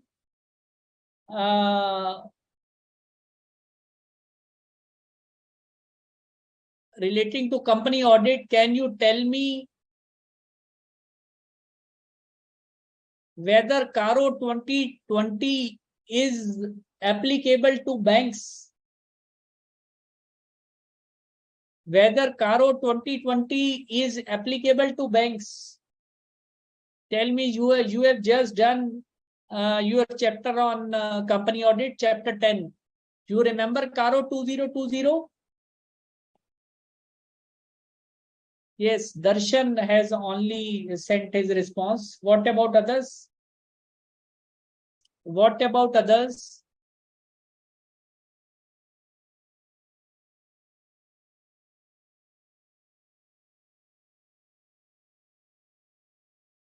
Yes. Caro 2020 students, you have to understand that provisions of Caro 2020 are not applicable to a bank. So this is the key point, key differentiation point. So guys, sometimes such simple questions are also asked in examination. Now you would be surprised to know that this part of the question was once asked in CA final exams, and many students were at a loss to answer this. So because students, sometimes it so happens that syllabus is so vast, so we get exhausted and we fail to remember and differentiate the key points. No, Himanshu, again you are wrong. Caro 2020 is not applicable to banks. It is there in the before the start of paragraph 3, there is applicability. So it clearly writes that it is not applicable to any banking company. And there is one another entity from the financial sector, another kind of entity from financial sector on which Caro 2020 is not applicable. Tell me quickly. Tell me quickly. No, Singh Rajiv Kumar, you are wrong here. Caro 2020 is applicable to NBFCs, but not to banks. It is applicable to NBFCs, but not to banks. Now, tell me, there is another type of entity in financial sector to which Caro 2020 is not applicable. Tell me. Yes, Darshan, you are quick and right. Insurance companies. Now, these things you have to remember. These key points you have to remember. Okay. So what happens is कि आपने सारे Caro 2020 के तो जितने points हैं उसको you have crammed up, you have mucked up all these.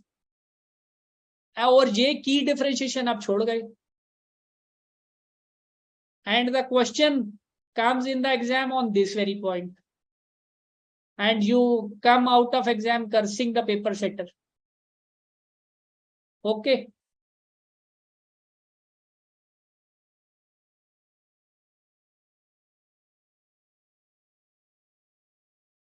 So it is pertinent to state that reporting requirements of Caro 2020, here it is 2016 is written. It is Caro 2020 is not applicable to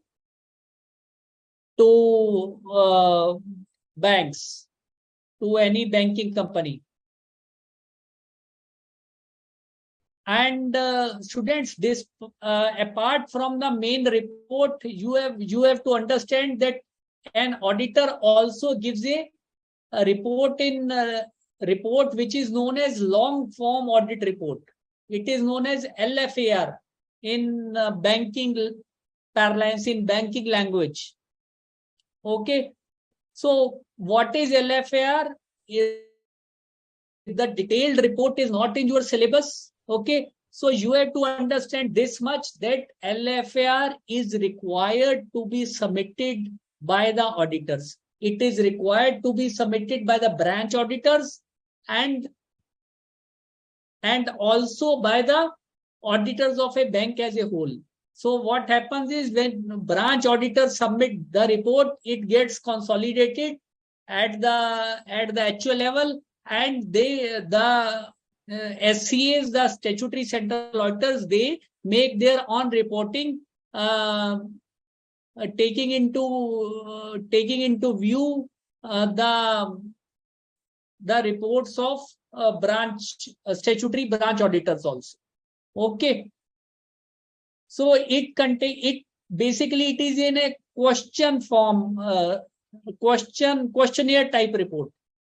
It is in a questionnaire form, like it asks many questions pertaining to advances, like whether the auditor has say verified, has checked advances beyond a certain threshold limit, whether he has found any deficiencies in credit shortcomings, okay, whether he has come across any accounts which have become non-performing within a short span of time, quick mortality, you can say.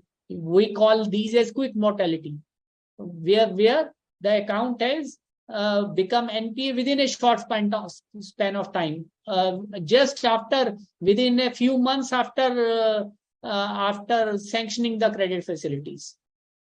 So similar questions are there in respect of cash, in respect of other assets, in respect of deposits, in respect of liabilities, other liabilities, in respect of income and expenditure. Okay, so the detailed LFAR is not in your syllabus. You have to understand this much, and it is to be submitted before 30th June every year. For head office as a whole, for bank as a whole, it is required to be submitted. Okay, you have to understand this much only, that besides main report, the auditors have also to submit a report under the name of LFAR, long form audit report. Okay.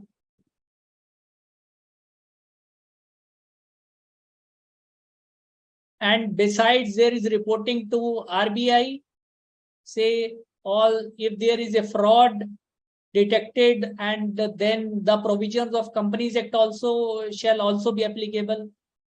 Remember section 143 subsection 12 of Companies Act. So all those things would be applicable. So again, the same table, fraud involving 1 crore or more. This you have already done in your chapter 5. Okay, so I am not repeating it. So now here some general points are given which are to be kept in mind by the auditor while formulating his strategy for bank audit. What should be his approach? So first thing is that he has to be eligible. He should not incur any disqualification which is stated there in the Companies Act to act as an auditor. Like he should not be indebted. Before accepting the appointment, the auditor has to give a declaration of of indebtedness. His indebtedness, that he is not indebted to the bank beyond this amount. Otherwise, he would become disqualified. Similarly, he should not be the internal auditor of bank. You know very well, you have learnt in your chapter on company audit that internal auditor cannot be the statutory auditor. He cannot be the external auditor. Okay, so in that case, he would become disqualified, and then he has to plan his audit in accordance with the standards on auditing, SA 300. He has to communicate with the previous auditor. This you know that whenever a statutory audit of a company is to be accepted, you have to communicate with the previous auditor. You have to obtain no objection certificate from him, that he has to communicate to you that there do not exist any professional reasons which do not allow you to accept the audit. So all the standards he has to formulate his strategy, keeping in view requirements of all the standards, SA 210, terms of audit engagement, and he has to assess risk. So, and what is the key point here, students? The auditor has also to, these are all general points. The auditor has also to assess the risk of money laundering. So you know that, you understand that banks deal with money, banks deal with finance. So RBI has formulated know your customer guidelines. Okay, and the anti-money laundering norms are also there. Okay, which require banks to report any suspicious activities, to report money laundering activities. So these are reported by banks to RBI on in the required reports, in the established formats, in the required reports. Okay, so the auditor has to be aware of such things. He has to be alert that such risks exist. He has to see that whether bank is adhering to these norms, whether the bank is following these norms. Okay, so these are some general points which you can read from your module. And students, one initial subtopic which we had not done is the type of banks. It is at the beginning of the chapter.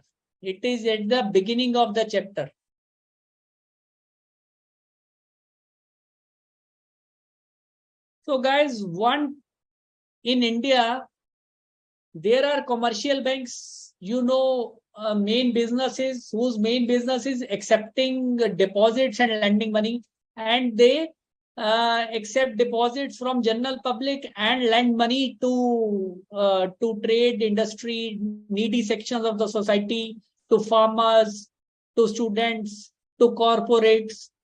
Okay, to small and medium sectors, to exporters. So they are commercial banks. So what you are seeing in your neighborhood, in your towns and cities, all the boards, main boards, you are saying State Bank of India, Bank of Baroda, Punjab National Bank, okay, HDFC Bank, say these are all commercial banks. Okay.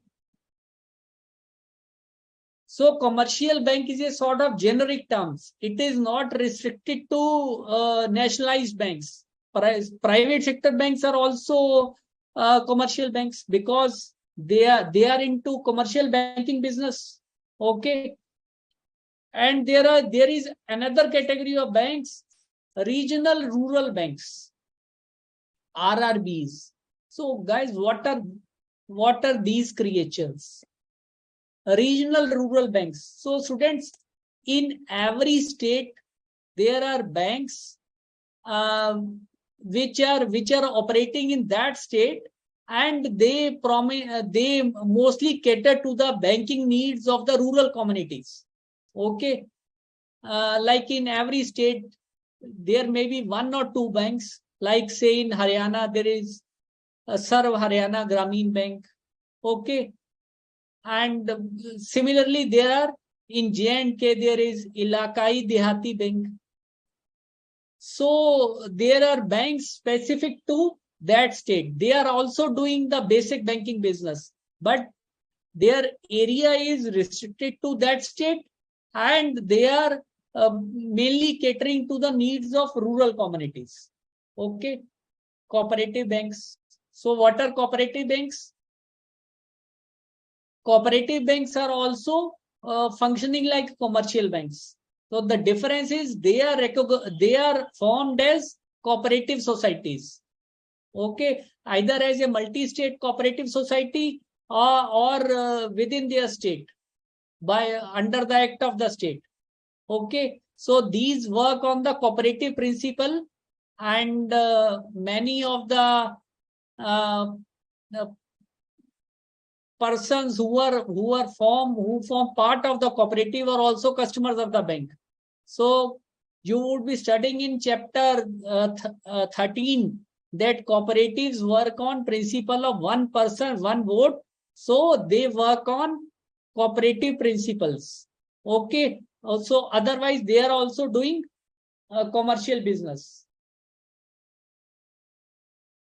So SBI is Bhumika. SBI is, there is a special act of pertaining to SBI. Okay, and the payments banks. Now these are another banks, another kid on the block, newcomers, payment banks. Now these bank students, they are restricted from accepting deposits from the public. They can accept only demand deposits from the public up to a certain amount. Say RBI stated that payment banks cannot accept demand deposits of more than rupees 2 lakhs. Okay, so but the customer maintain accounts in such banks to make certain payments, like for paying utility bills and all that. They also cannot issue loans. They cannot issue loans and credit card. They cannot finance to trade and industry. Okay. So they carry out a sort of restricted activity. And development banks, what are development banks? Development banks are those banks which are engaged in is in development of infrastructure facilities for the country. Okay, like SIDB, Small Industrial Development Bank of India. So these provide funds for infrastructure, for development of infrastructure facilities. And there is another category, small finance banks. So what are small finance banks? They are different from payment banks. They can lend, but only to unorganized sectors and up to a certain limit. So their lending activity is also restricted. So difference between payment banks and small finance banks is that payment banks are cannot accept deposits. They cannot lend money. They can accept deposits only up to a certain amount. So I've told you 2 lakh of demand deposits per account. And the small finance banks, they can lend money up to a certain amount, but to unorganized sectors like farmers, small and micro business, etc. So guys, let us quickly go through some questions. So you are ready for questions, guys?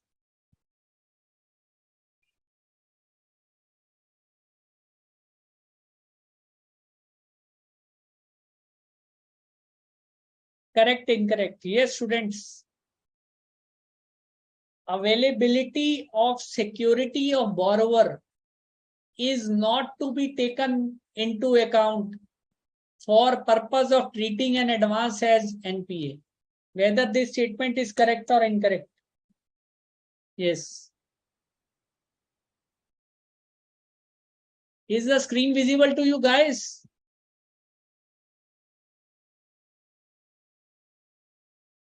Yes. Availability of security of borrower is not to be taken into account for purpose of treating an advance as NPA. There's only 2 males, Sudhanshu and Himanshu.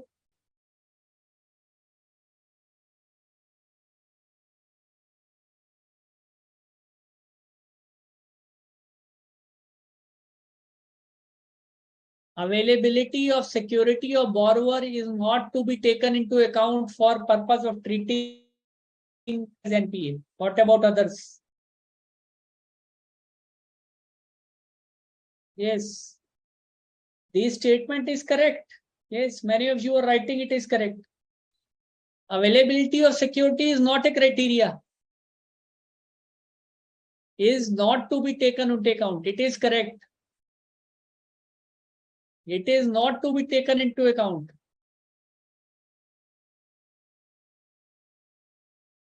Second, drawing power refers to amount calculated on basis of primary as well as collateral security less margin as on a particular date.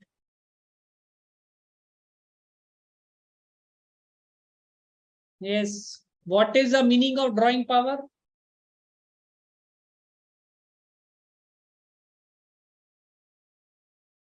Drawing power refers to the amount calculated on basis of primary as well as collateral security, less margin as on a particular date.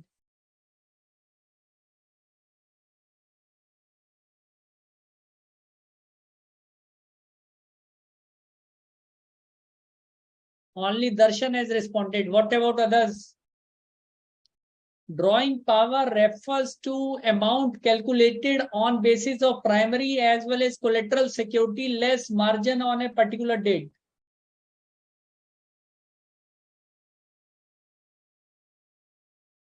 Yes, it is incorrect. Drawing power refers to primary security less margin. It is value of primary security less margin.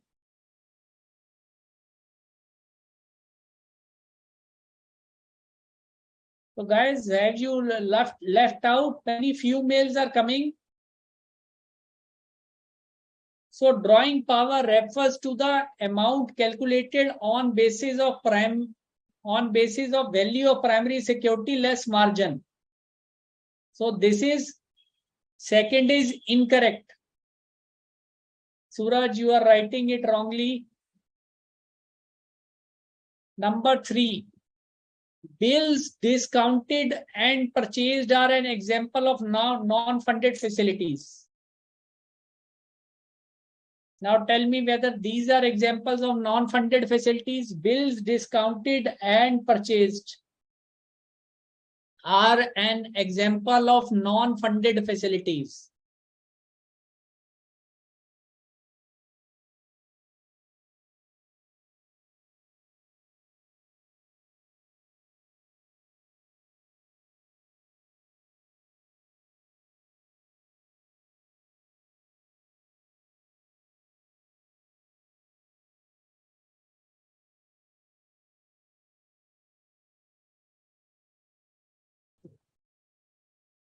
It is incorrect.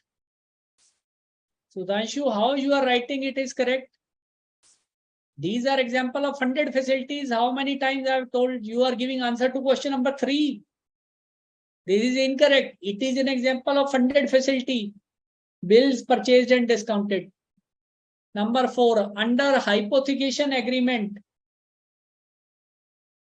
neither ownership nor possession is transferred to bank. Is it true? Tell me. Under a hypothecation agreement, neither ownership nor possession is transferred to the bank.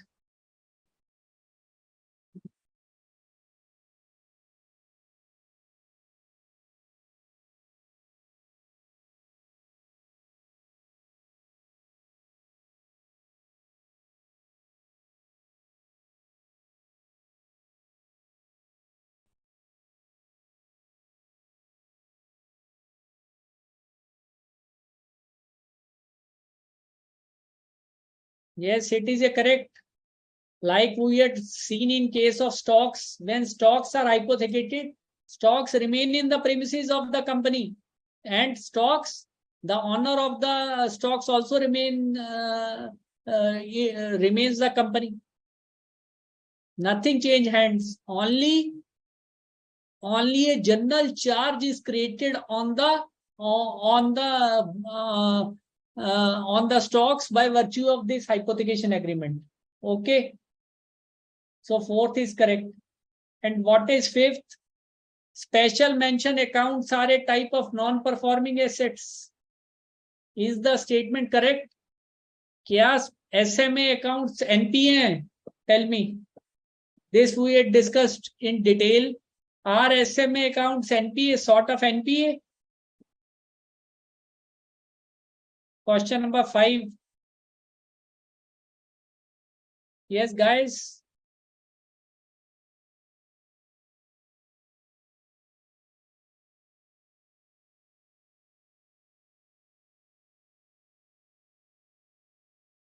Yes, Darshan has written correctly. Darshan, probably you have answered all the 5 questions rightly. This is incorrect. These are standard assets. SMA is a stage before an account becomes NPA.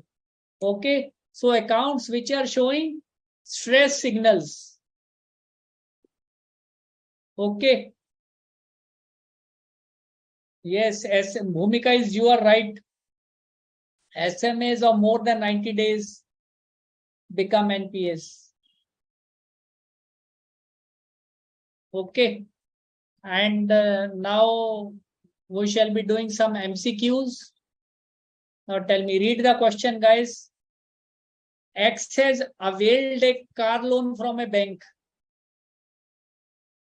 He is not regular in depositing EMIs in car loan account, and EMIs are outstanding for more than 90 days. He has also taken housing loan from same bank, which is running regular. Which of the following is true? Yes.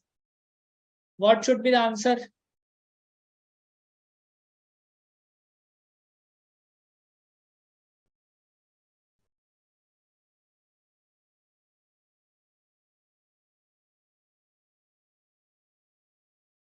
Yes, Himanshu and Darshan. Perfect. Very good. This answer is both the accounts should be classified as NPA. Why? Because we had just read that RBI norms state that NPA should be classified borrower wise and not facility wise. So NPA classification is borrower wise and not facility wise. Okay. All have answered correctly. So second, which is included in other income in financial statements of a bank. Which is included in other income in financial statements of a bank.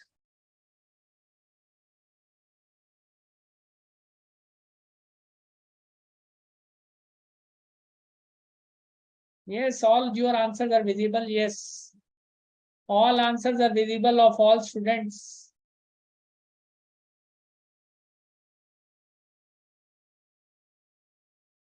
Which is included in other income? Question number 2. Only response of Himanshu.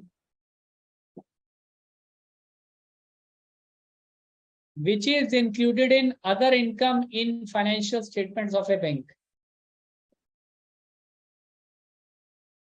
Yes. C is the correct answer. Interest on investments is included in interest head. Number 3. Who appoints auditor of a nationalized bank? Question number 3. Who appoints auditor of a nationalized bank?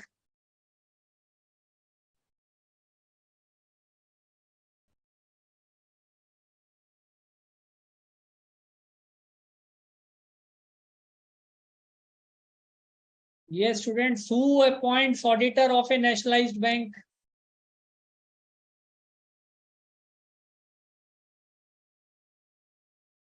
Yes, guys, come on.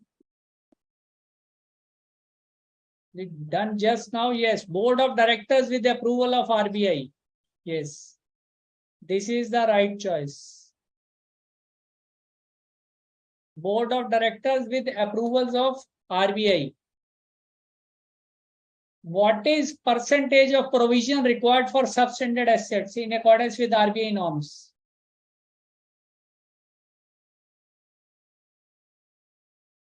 What is percentage of provision required for substandard assets in accordance with regulatory norms? Question number 4.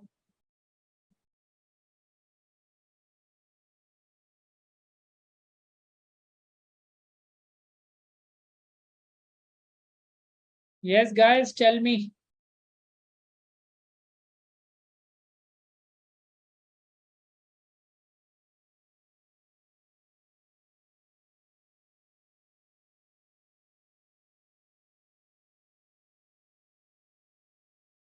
Yes, Bhumika has answered. Darshan, Guduri, yes. No, how you are, Sudhanshu, how you are writing A? It is 15%. 25% is in case of doubtful D1, and that too of secured portion. 15% is there in case of substandard asset. See the table in your module. Yes, Suraj, you are right. Answer is B, 15%.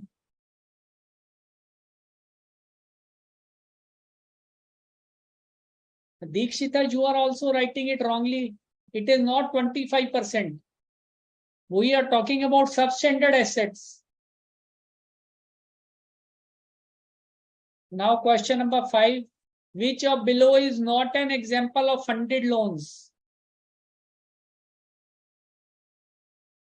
Which one is not an example of funded loans?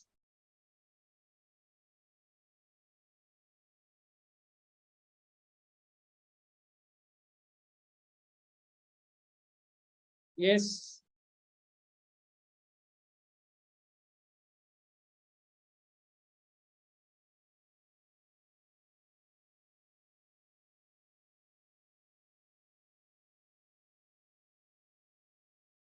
Yes. Answer is right. Bank guarantee is not an example of funded loan. It is an example of non-funded facility.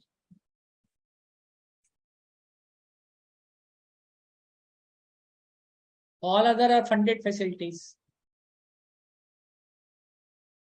So students, I think you have gained understanding of this chapter on bank audit. So I told you at the very outset that do not assume that you have understood everything about bank audit. You just understood that you have gained some working knowledge regarding bank audit. Okay, so that should be your motto and that should be your objective. So, and students, do not try to leave this chapter while studying for while preparing for your exams. So sometimes what happens? Sometimes it happens that case study say has come from this topic.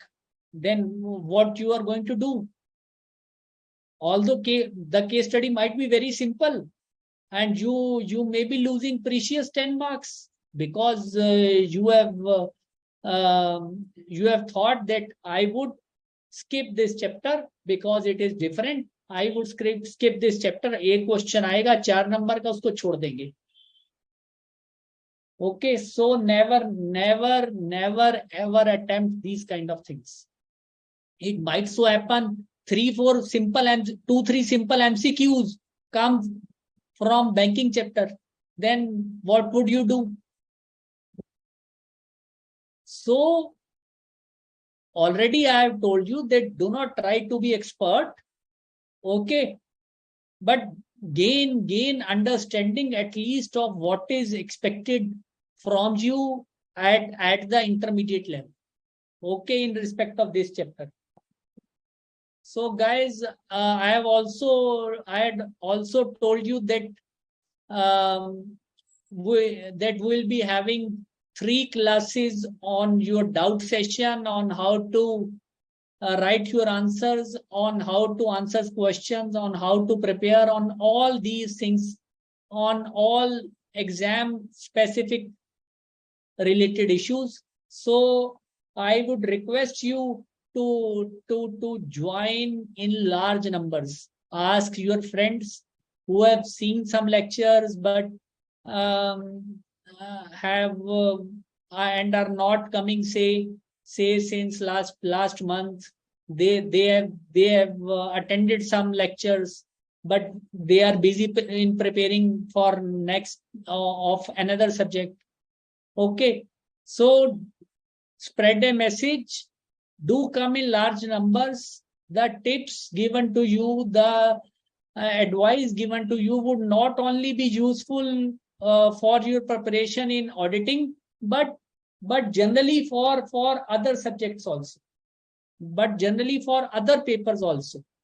So guys, uh, in your own interest, do join on the dates by seeing your modules. The dates start when your chapter 13, consisting of 3 lectures, which would be taken by CA Vipul Sabu, that would be over. After that, there would be 3 sessions. So guys, do join in great numbers. Okay. Thank you so much, guys. Thank you for me. Thank you.